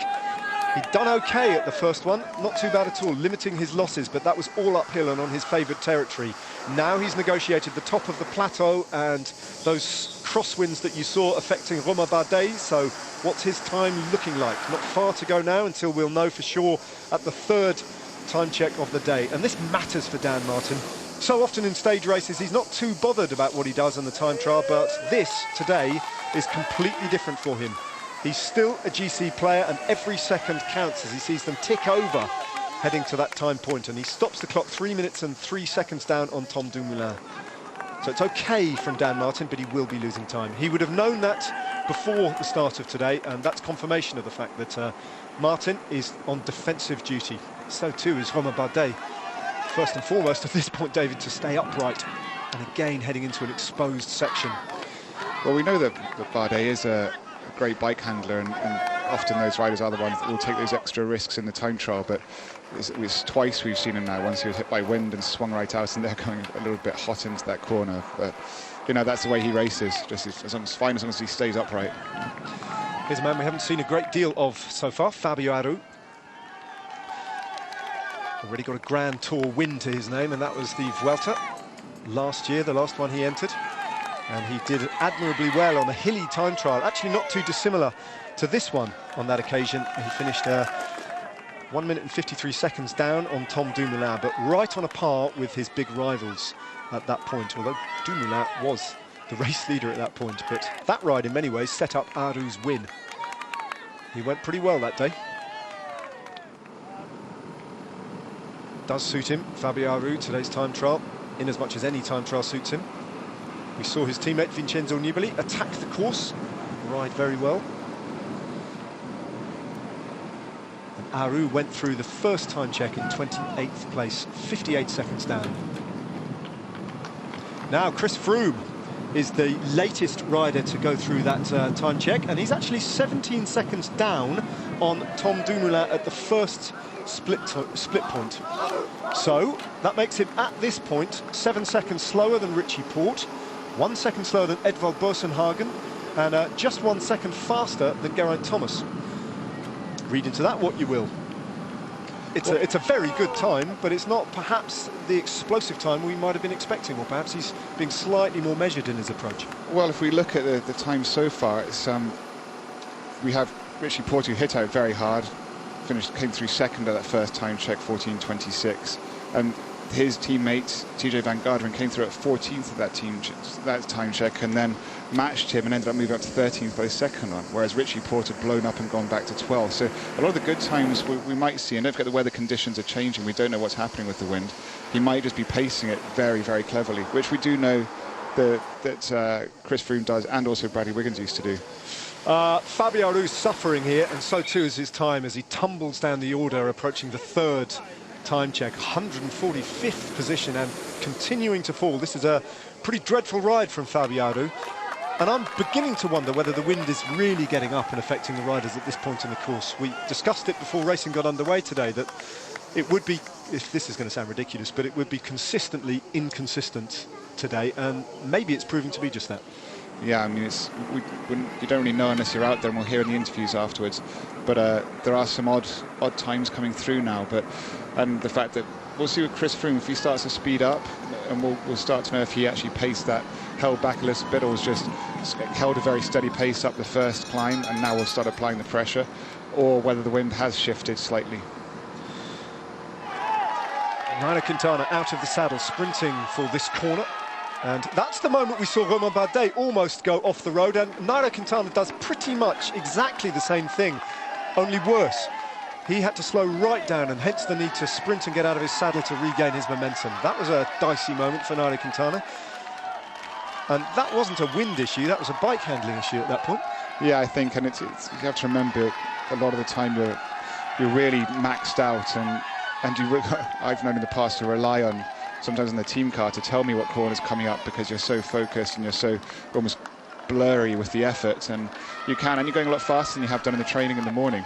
You do all this in the morning, you're riding around, you're checking everything out, and you forget that once you're in full race mode, you're going sometimes almost double the speed. Well, it could indeed be a good day for TJ Van Garderen. He's honing in on the final time check before the finishing line, 9.5 kilometres away. So how's he going? We know that Richie Porte lost a lot of time in between the first time check and the final one. TJ Van Garderen faring better. So that's interesting. Where he started more moderately, he's going much better in the second half of the course. The internal dynamics of the BMC fight for supremacy. This is the battle, though, for the Tour de France and the yellow jersey. Froome on home territory once again. He is a time trialist.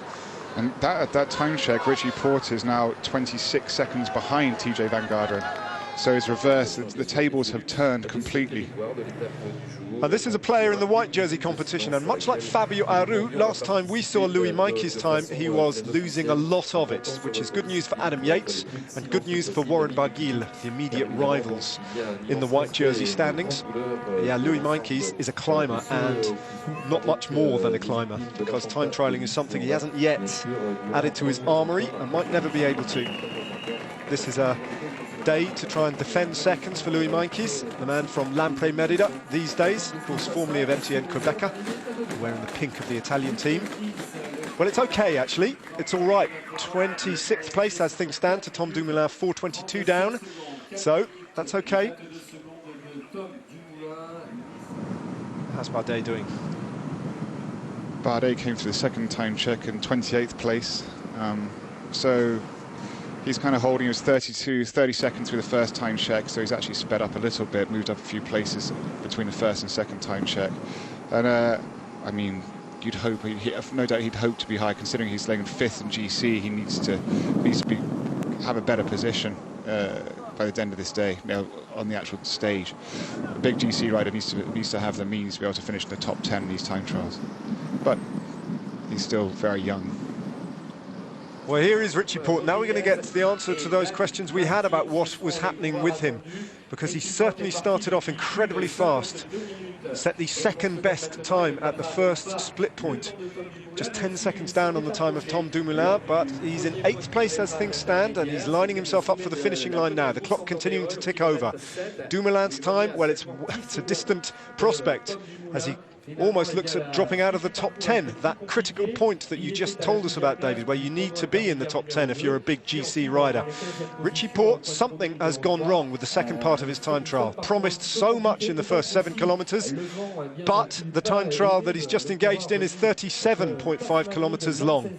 And so the clock continues to tick over, and he is losing time relative to his rivals. There's no visible signs that Richie Porte has had an accident, and with a camera alongside him most of the day, you'd have thought we would have seen that if it had happened to him, so maybe his form just exploded on him. He crosses the line in provisional 15th place, Richie Porte, and he's a full 3 minutes and 8 seconds down on Tom Dumoulin, having been within 10 seconds of Dumoulin's time at the first time check.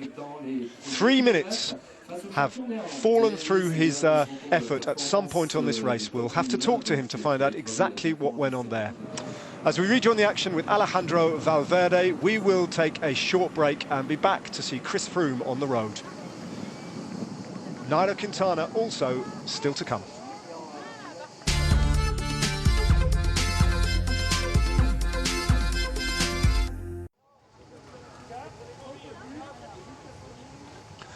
Welcome back. No more breaks now until we see the final results on the first individual time trial of the Tour de France. Under 18 kilometres to go for the yellow jersey, and he is rattling along at 46 kilometres an hour. The man who went through the first time check, just 17 seconds down on the time of Tom Dumoulin, which looks at this point to be pretty impregnable. Bauke Mollema, he is approaching the third time check, through which Romain Bardet has just posted the 28th best time. Bauke Mollema is faring better than the Frenchman, though. He's looked a bit more solid on the bike, more naturally accustomed to this kind of effort. Mollema, the Dutchman, for Trek Segafredo, he approaches the timing points, and it's a good time. He will come over the line and post the 8th best time at this point, with a couple of riders still to come. Quintana, Yates and Froome behind him. He's 1 minute and 28 seconds down, though, on Tom Dumoulin's time, who continues to sit on the hot seat and watch on to see if anyone can get the better of his time. It's not going to be Nairo Quintana. He's had 1 or 2 scares, much like Romain Bardet, out on the road today. He's descending now. 12.3 kilometres to go. The final time check comes at 9.5k, and he went through the second time check, 1:49 down on Tom Dumoulin's time, in 26th place. So to give you a relative idea of how that is, he's some 18 seconds slower at that point than Adam Yates, for example, who went through in 22nd place, 1:31 down on Tom Dumoulin's time. Not long to go for Dan Martin before the suffering is over. He's dug in, he's held on okay, actually, Dan Martin. He won't be too disheartened by this at all. His least favoured discipline, Martin, you can see how much effort he's putting into it, though. He seldom actually has to ride a time trial with this much intent and this much severity of effort, and he's held it all the way to the finishing line, finishing 4 minutes and 10 seconds down on Dumoulin in 26th place as things stand. What do you think of that, David? Decent ride? I think that's a decent ride. I think I'd be happy with that. Being, I mean, let's see, it's almost 180 riders have now finished, so being in 26th place for Dan Martin, that's a respectable result, I think. Because I think we also saw a bit of fatigue in him yesterday on Mont Ventoux, so that might be accumulating. So I'm sure he started today very nervous, and that's things could have gone a lot worse than that. Temps écoulé, the time elapsed for Bauke Mollema, edges up to 40 minutes. That means that he's got just over 10 minutes to go if he wants to beat the time of Tom Dumoulin, which is a distant prospect indeed. I think only Chris Froome, realistically, of the riders remaining out on the road, could threaten Dumoulin's time. Which is not over yet for Dumoulin. And we're still awaiting information of how Chris Froome got on at the second split time check, because he's been through it, but the information hasn't come back to us yet, and we certainly didn't see television pictures of him through that point. 7.5k remaining for Bauke Mollema. Back with the yellow jersey and back through a barriered section of road, and he's just gone through 32 seconds, we're hearing, at Les Ardents, down on the time of Tom Dumoulin. So to give you some sense of where that is, well, he's of the big GC riders, he's actually the fastest through that split time. He's faster than Quintana, faster than all of them. Not as fast as Tom Dumoulin, though. That almost goes without saying. 2 seconds slower than Nelson Oliveira at that time, and 11 seconds slower than Steve Cummings, who was another rider who absolutely flew through the opening portion of this time trial. And for a while, Steve Cummings held the best time. That seems like a long time ago, though, and it's before the big boys came out to play. And Chris Froome is repeatedly proving that he is the main man on this Tour de France, and it's going to take an almighty effort to deny him victory in Paris, switching through this complicated series of twists and turns, being buffeted by wind in the gorges of the Ardèche, and from the lightness, the brightness outside into the darkness of a tunnel. We're seeing so far the best tactic to ride this time trial is almost holding yourself back a little bit and then applying the pressure as the ride goes on. For example, Bauke Mollema was 10th at the first time check, 9th at the second time check, and 8th at the third time check. So he's just been slowly moving up. And Chris Froome's done the same. He was 6th at the first time check, then 5th at the second time check. And that clearly seems to be a tactic that working. Probably the most impressive of that so far is TJ Van Garderen, 14th at the first time check, 13th at the second, then 8th on the line. So contrary to his teammate Richie Porte, who was 2nd to 12th and then 14th on the line. This is quite a damaging day, though, for Fabio Aru. He started the day in 8th place in the general classification, 154 down on Chris Froome, but more immediately, 22 seconds down on TJ Van Garderen. One thing's for sure, Van Garderen and Porte will extend their advantage over Fabio Aru. He's made up a bit of time, it has to be said. He was, at the last split, if that was accurate, he was down in about 150th place. So he's now edged up to the top 30, 4:25 down on the time of Tom Dumoulin, which makes me mistrust that split time slightly that we had earlier. Well, the interesting thing as well, the good thing positive for Dan Martin. Dan Martin was 15 seconds faster than him. So he's beaten another climber, Grand Tour winner no less, who is a climbing specialist like Dan Martin. So that's a very positive result for Dan Martin. Yeah, well, Dan Martin started the day 2 seconds down on Fabio Aru in the general classification, so he's now 13 seconds better off than Fabio Aru. So that is a good day for Dan Martin, and not such a good day for Fabio Aru from Astana. Nairo Quintana. TJ Van Garderen, so this is Richie, he's basically turned the tables completely on Richie Porte, who at the first time check we were pretty convinced was going to be taking TJ Van Garderen's GC place away from the day, and also his role as leader. But TJ Van Garderen has now set the table straight again. He's imposed himself on Richie Porte.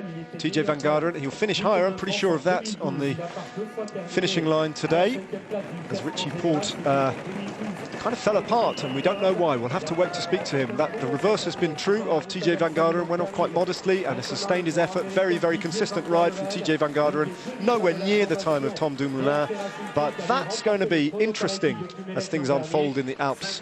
The battle for supremacy in the BMC team bus is still far from resolved. A good day for TJ Van Garderen. So he's actually finished 22 seconds faster than Richie Porte. So Richie Porte lost 49 seconds from the first time check to the finish line on TJ Van Garderen. So clearly TJ Van Garderen's tactic of starting conservatively and then keeping it steady, although starting conservative might just mean you're staying steady the whole time. Adam Yates is heading to the final time check, and he's done okay. He was 22nd place last time we got a time check on him at the second point. How's he going to go through the final time check with 28 kilometres with just 9.5 to go, and some climbing involved as well, so back onto more favoured territory potentially for Adam Yates. Looks like he's held his form and hasn't fallen to the same fate that Richie Porte clearly succumbed to. He stops the clock and 21st place, so he's made good one place, and he's 2 minutes and 16 seconds down on Tom Dumoulin. Hearing an interview that Richie Porte has just given some journalists here at the finishing line, that he can't explain what went on out there today. He certainly didn't fall. It was simply, in his own words, a very hard day and a very hard time trial. So, yeah, he just must have misread it. I think so, and that does happen, and even to very experienced riders, specialists like Richie Porte. And let's face it, at the moment Richie Porte has nothing to lose. He's lost so much so far in this race. Perhaps he just went out to really attack the time trial and underestimated simply how hard it was. 10 kilometres to go for Chris Froome of time trialling. He's done the first 27.5 without showing any signs of weakness, but equally without threatening the time of Tom Dumoulin for the stage win.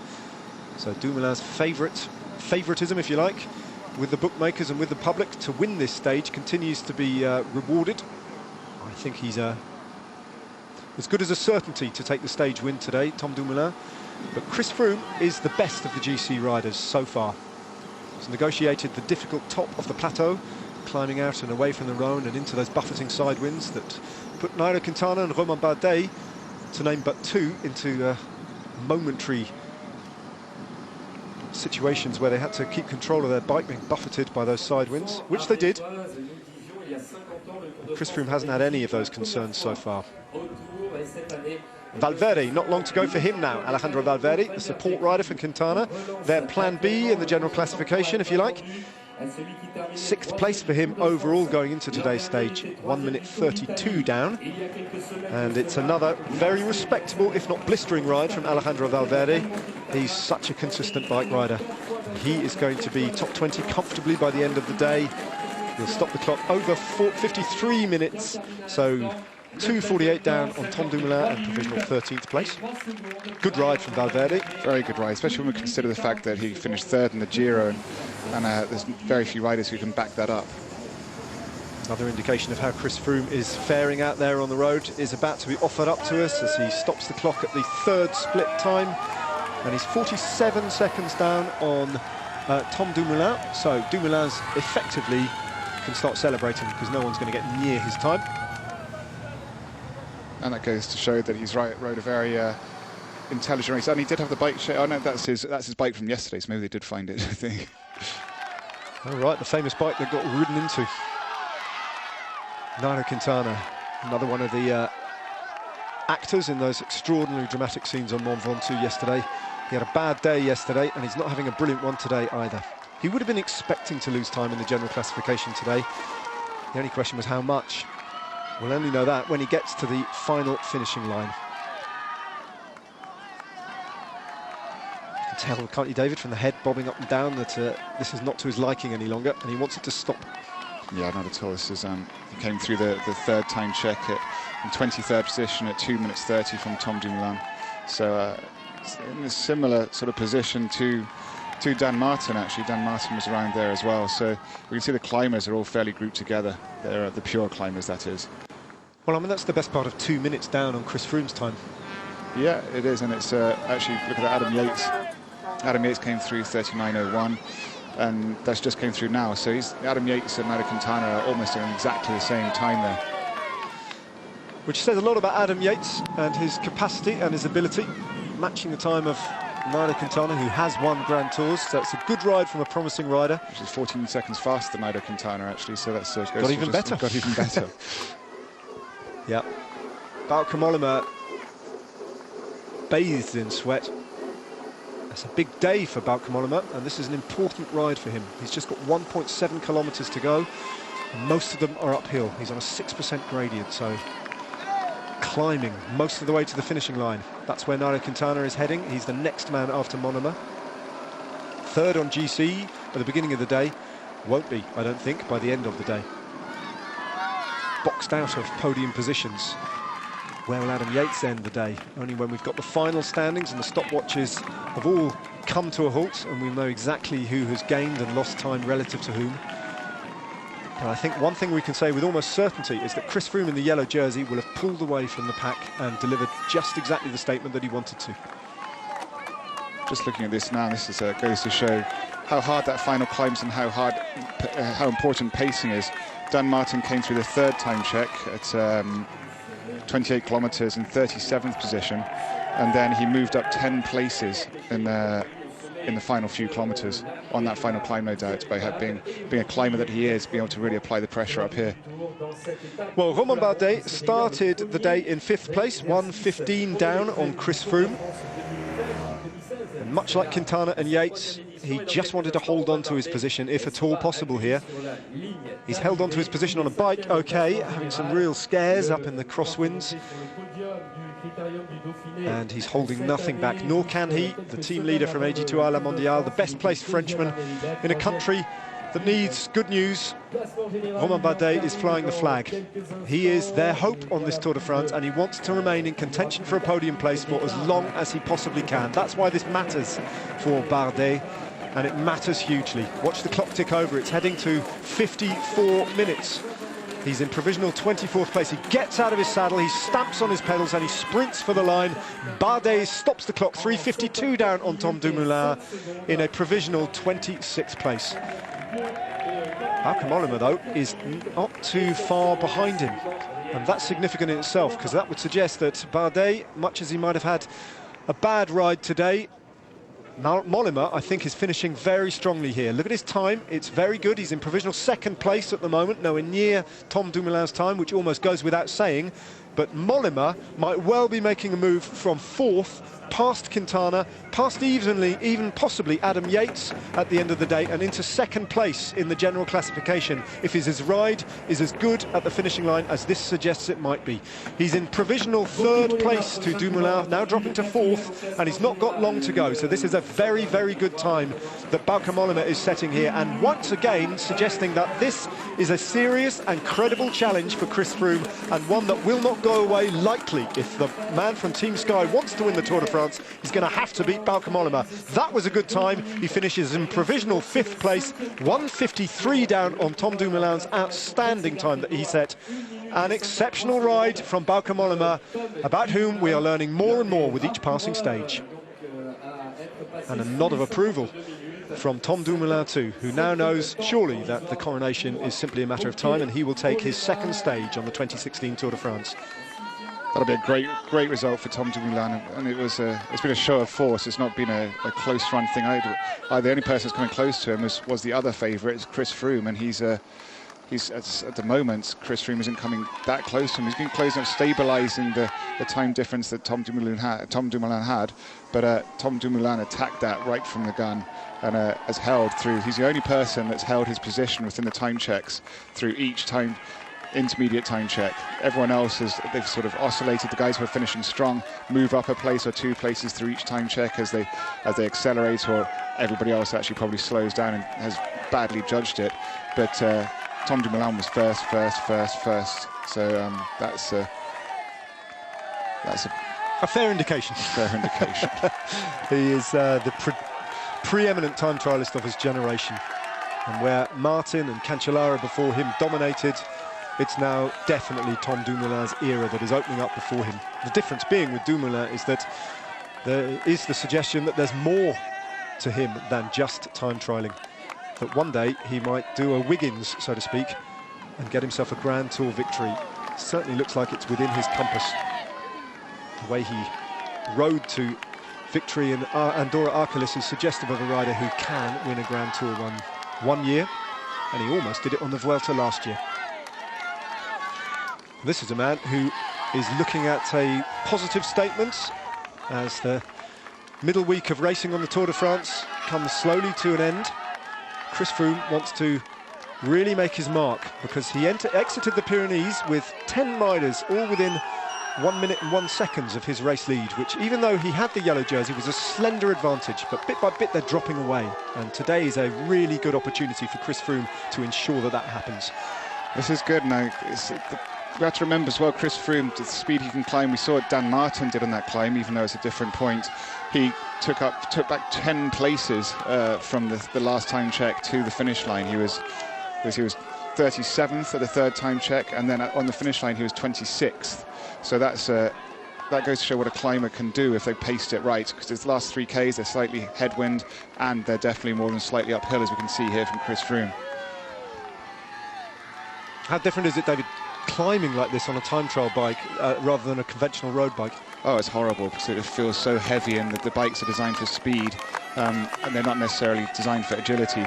Climbing bikes are very light, they feel light under you, the geometry is slightly different. You can see how bulky these bikes are. In a straight line they're fantastic, and on flat roads they feel they simply feel incredibly fast, but the moment you get uphill and you get out the saddle, they feel bulky and uncomfortable. That's exactly what Adam Yates is having to do in the white jersey.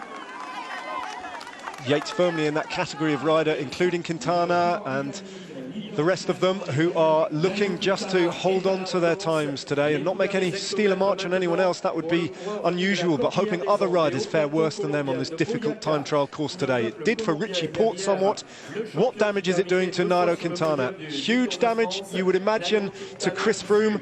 What about his hopes of a podium even? That would have been almost a certainty before the Tour de France got underway that Nairo Quintana would be on the podium, but is he going to be bumped off it at the end of today's race? Well, Bauke Mollema has gone much, much faster than him. We know that for starters. His time, though, Nairo Quintana's, will be better than Romain Bardet, and he will stop the clock in provisional 17th place. Will it be good enough to hold on to that position at least? Yes, it will. 18th place, just edged out. 3 minutes and 7 seconds down. Stops the clock at 53.23.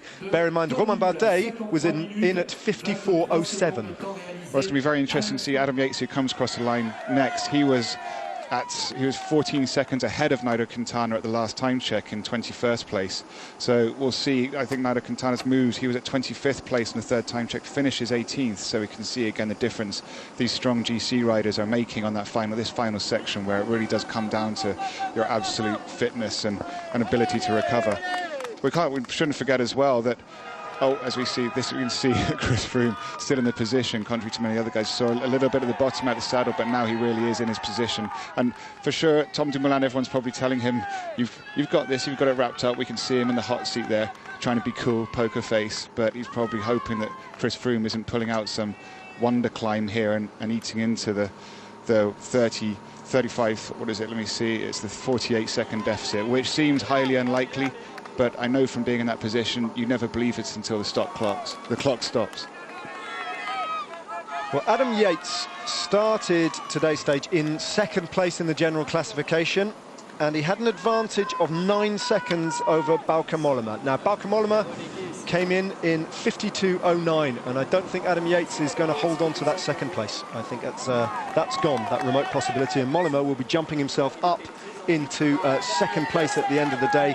Whether Yates can fare better than Quintana, that is the real battle, and hold on to third place. The white jersey competition, though, well, Louis Meintjes came over in 54.37 and Warren Barguil in 55.13. So those are your markers as the clock continues to tick over for Adam Yates. There's his time at the moment, 52.15. So very, very shortly, Mollema will have jumped into second place. And that point has already been reached. So Adam Yates, now he's eyeing up the time of Nairo Quintana, which is 53.23. So I think it's going to be fine. He's got less than a minute to play with, but he's going to be better than Nairo Quintana. And by my calculations, I think, although we'll wait for confirmation, it might be good enough to hold on to third place. That's not taking into account, though, the times of TJ Van Garderen, who rode really well, and other riders further down.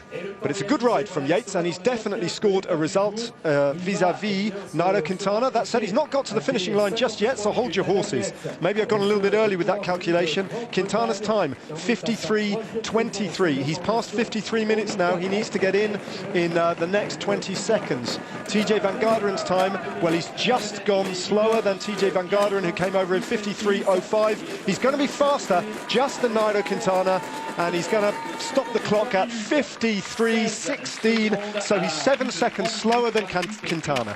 What's amazing with that is Richie Porte at 53.23. Faster than Quintana. I should just correct that minor detail. Faster than Nairo Quintana. Meanwhile, this is just a show of strength from Chris Froome in the GC battle. He's almost closed that 3-minute gap to Adam Yates in second place in the general classification. This is the dominant rider of the Tour de France in the yellow jersey. He's won a time trial before on the Tour de France, and he's at it again. It's been a 3-year absence since he did that, and it went on to win the Tour de France in 2013. This time round, he won't be winning the stage. Tom Dumoulin is far too strong on this occasion, but he is making an emphatic gesture to Nairo Quintana, to Adam Yates, to Bauke Mollema, Romain Bardet, Alejandro Valverde, Valverde, TJ Van Garderen, Richie Porte, the rest of them could not come close to this ride by Chris Froome. He's going to be the second fastest man on the day, and he's going to make a big move in the general classification, extending his lead in the yellow jersey. It's another brilliant day at the office from Chris Froome, a man who delivers consistently. Dumoulin takes the congratulations of his team staff, and he looks on. He was assured of that victory some while ago, frankly. But Chris Froome, yep, he's delivered another blow to the morale and the hopes of everyone else jostling for now essentially runner-up spots, or have we gone too early to say that? Who could possibly suggest that Chris Froome, barring accident or a dramatic loss of form, isn't looking comfortable in his defence of the Tour de France? No, that's been a great ride, and it's what we expect of him, which I'm sure is never a comfortable situation to be in, but I think he can be more than happy with that. Tom Dumoulin proved himself to be perhaps one of the, as we see him now crossing the line, you can see only him and Chris Froome finished this time trial looking quite so fast in their aero position, and that goes to show why one day we can perhaps see Tom Dumoulin competing on the overall against Chris Froome. Yeah, what a prospect that would be. Tom Dumoulin's next ambition, though, will be Olympic gold in Rio. He's stated that as being the corner piece, the centre stone of his season. That said, he's got himself 2 stages of the Tour de France, a stage of the Giro d'Italia, and he's worn the leader's jersey, the Maglia Rosa of that race too. So as a warm-up act to Olympic gold, that's not bad, and nor's that either. No, he's definitely ticking the boxes, and considering this was a race that he came to aid Warren Barguil and take it as a training exercise, if you like, but not really. It's turned into a winning exercise. 2 races. Dumoulin wins the stage. Chris Froome wins the GC race in style, finishing 103 down on Dumoulin. Fabulous few days for Tom Dumoulin. He wins at the top of Andorra Arcolis and he wins the time trial. He is a GC rider, if only believe in himself. We'll take a break and we'll hear from him and anyone else we can get hold of on the other side of it.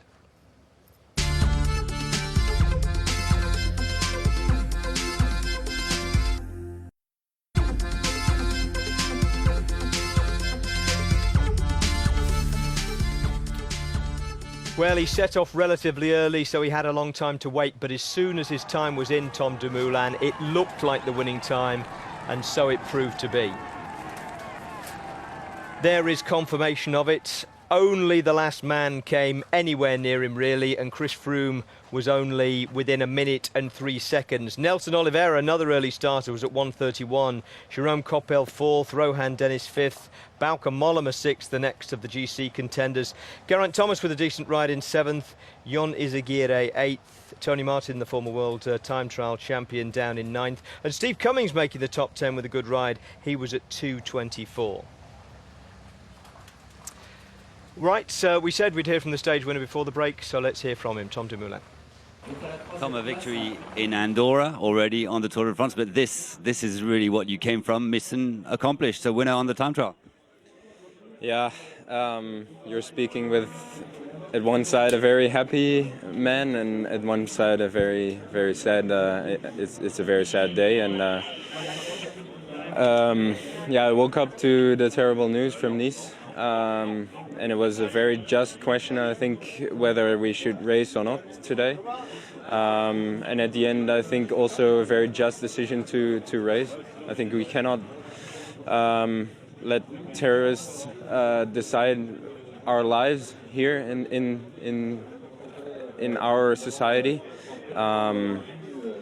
But yeah, it's terrible what happened, and it shadows the day a bit, or not only a bit, but a lot. And I think that's yeah, that's the only right thing. And yeah, so you're speaking with a two-faced man today. Of course, I'm happy with the win. It's what I came for in this Tour de France.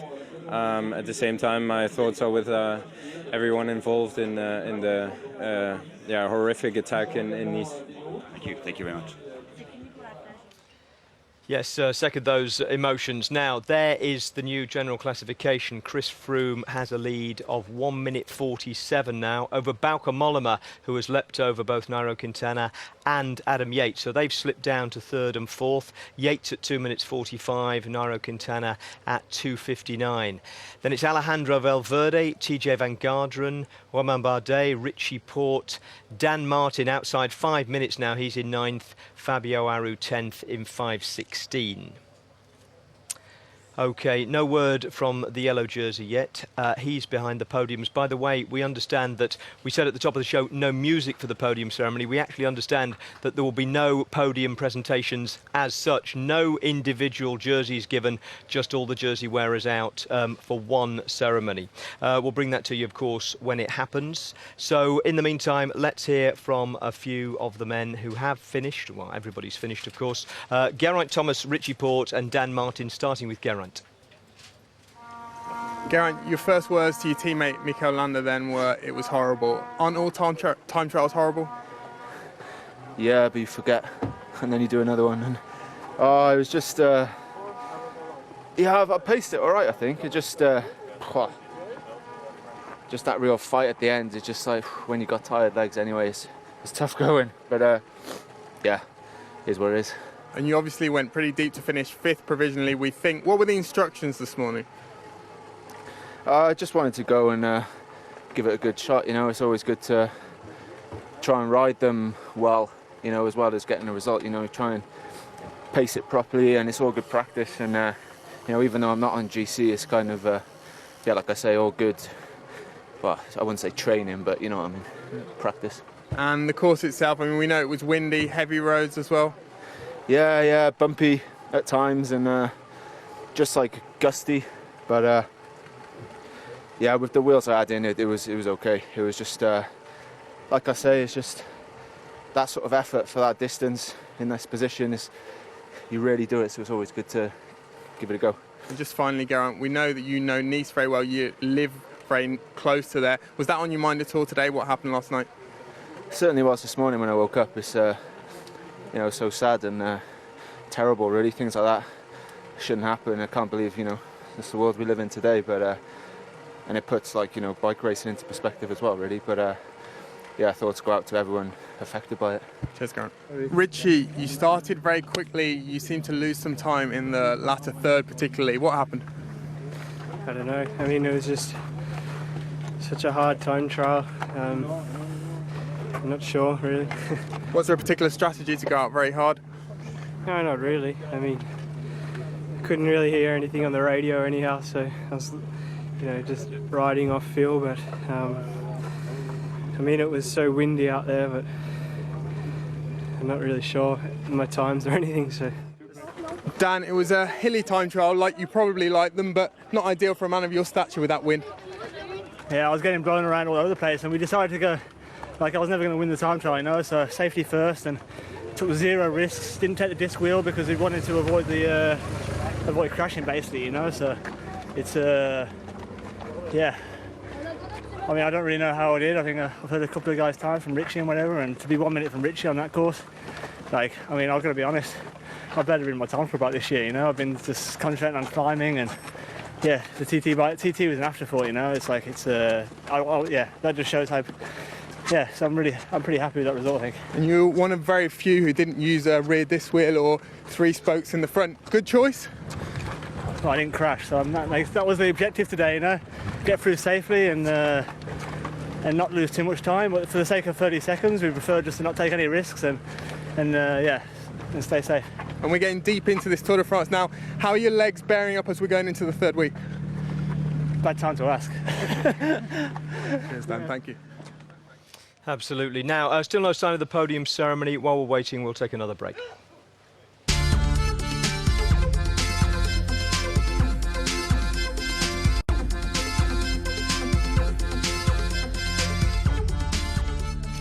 Welcome back. Now, while you're away, the podium ceremony, such as it is today, has taken place. Not as usual an occasion for individual kudos, but instead a show of solidarity on a day of great sadness. Let's bring it to you now. Tom Dumoulin, vainqueur de l'étape, Christopher Froome, maillot jaune de ce Tour de France, Peter Sagan, maillot vert, le meilleur grimpeur, maillot à pois rouge, Thomas de Rent, et Adam Yates, le porteur du maillot blanc. Je vous demande de les accueillir dans le silence et on vous demande un recueillement total, une minute de silence qui sera lancée juste après la traduction. We ask you all to respect a minute of silence in memory of the victims of the terrible tragedies in Nice. Voilà, mesdames, messieurs, donc nous vous demandons de vous lever, de vous découvrir, s'il vous plaît, pour une minute de silence, donc à la mémoire de ceux qui sont partis la nuit dernière et à ceux qui souffrent dans leur chair, dans leur cœur et dans leur âme. Merci beaucoup.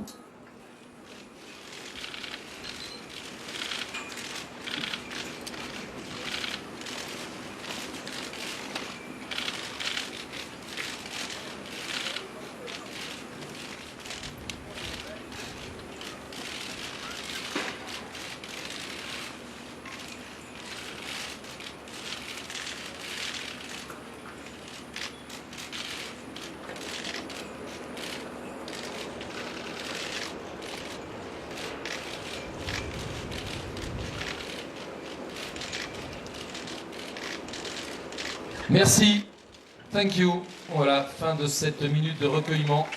Comme un symbole, et sous les applaudissements, vous avez raison, eh bien, les vainqueurs d'étape et porteurs de maillots de leader déposent leur bouquet comme un hommage que l'on rend devant les caméras du monde entier, devant les téléspectateurs du monde entier, aux victimes de l'attentat de Nice la nuit dernière. Beaucoup d'émotions, bien sûr. Voilà, pas de sourire, bien sûr. Nous sommes tristes, mais nous sommes fiers, nous sommes debout. Le Tour de France continue. Et on vous remercie de vos applaudissements encore. Merci beaucoup à ces immenses champions. Merci au corps constitué, aux élus. Merci bien sûr à Jean-Étienne Amaury, Christian Prudhomme et toute l'équipe d'ASO qui tenait à être présente également sur ce podium protocolaire. Eh bien, je sais que du côté... Nice gesture and a seemingly spontaneous one there, the laying of the bouquets on the podium. Now let's recheck the GC for you. Christopher Froome is leading this race now by 1:47 from Bauke Mollema, who's leapt ahead of Adam Yates and Nairo Quintana. They're third and fourth at 2 minutes 45 and 2:59. Then, right behind Quintana is his teammate Alejandro Valverde at 3:17. TJ Van Garderen is sixth at 3:19. Romain Bardet, we saw blown about in the wind today, at 4:04. Richie Porte is eighth at 4:27. Dan Martin ninth at 5:03. And Fabio Aru 10th at 5:16. Let's hear from the men who were first and second on GC then. Chris Froome and Bauke Mollema. The race had to go on. Yeah, I think it's an important message also. This is definitely a time for people to stand together. Definitely puts things into perspective for us here at the race. I suppose it's very hard to talk about today, although the day was a good one on the bike. I know it's hard to express yourself on that. Yeah, certainly. I mean, of course, happy with how that went, but really the atmosphere here is everyone's thoughts here. With those affected down in Nice, it's a special place for me also, close to where I'm based, and I just can't imagine what those people are going through down there. Thank you. Bauke, Dutchman was always likely to go well in that wind, and so it proved that was one of your best time trials ever. Yeah, I think so. It was he had a really great day. I had a great preparation for this time trial, and then actually I was quite happy with the wind because yeah, I'm a little bit heavier I think than some of the other GC guys, and yeah, I think I'm used to ride in the wind. Where I live in Holland, it's always windy, so I think it was an advantage for me. It was windy like this, and but it was still a really hard time trial. You know, the start was uphill, the finish was uphill, so. I think, yeah, it may be the best TT in my life, so I'm really happy. You seem to finish very strongly. Was that the strategy? Yeah, because the last 3 kilometers were uphill, so yeah, you needed some extra power there. So at the bottom of the last climb, I breathed a little bit, and then yeah, the last 3 kilometers I just went full gas. Are you starting to think you can win this Tour de France? I don't know. I think it's still a big gap with Froome, and we'll see. You know, I'm just happy where I am right now, and but it's still a long way to go. Thank you. How is it to get a result like this? Well, that's numbers 1 and 2 on the GC. Let's hear from the man who's still on the third step of the podium as things stand, Adam Yates. Adam, yeah, it's a day of great sadness, but we all have to do our job, and you did a job today, and not badly either. Yeah, I mean, I did okay. I'm not seeing the results fully, but from what I've heard, I've done okay. I'm never gonna, pull time out of some of these big GC guys. TT is one of my weakest suits. So yeah, on a course like this, I'm never gonna gain time on a lot of people. So yeah, from what I've heard, I've done okay, and yeah, we're here to fight for another day. Next couple of days will be interesting. Hopefully, I can recover as well as possible, and yeah, once we get to the Alps proper, we can try and put a fight on and try and take some time back. Well done, Adam. Thank you. Thank you. Cheers. Chris, a very strange and uncomfortable day today, and people reaching for cliches and stock phrases because you can't really reach for much else. So I guess the riders will have been not happy but relieved to have paid their respects, done the right thing, and move on to tomorrow. Yeah, I think uncomfortable is the right word. It doesn't feel right to be doing this, but at the same time, it doesn't feel right to stop, because then terrorism has won. It's achieved its goal because it's changed everybody's life, and that's the last thing I think we need to do.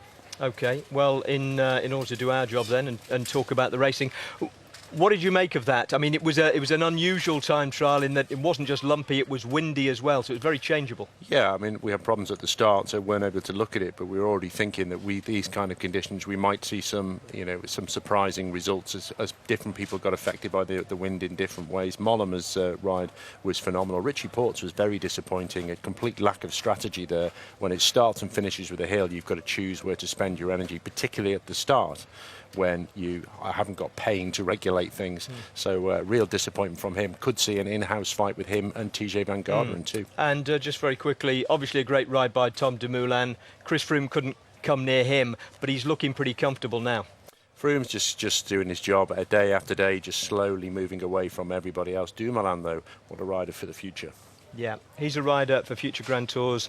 Chris Froome is taking an increasingly strong grip on this one. We will take a break, sort out the highlights, and we will come back and see you here at 7 o'clock.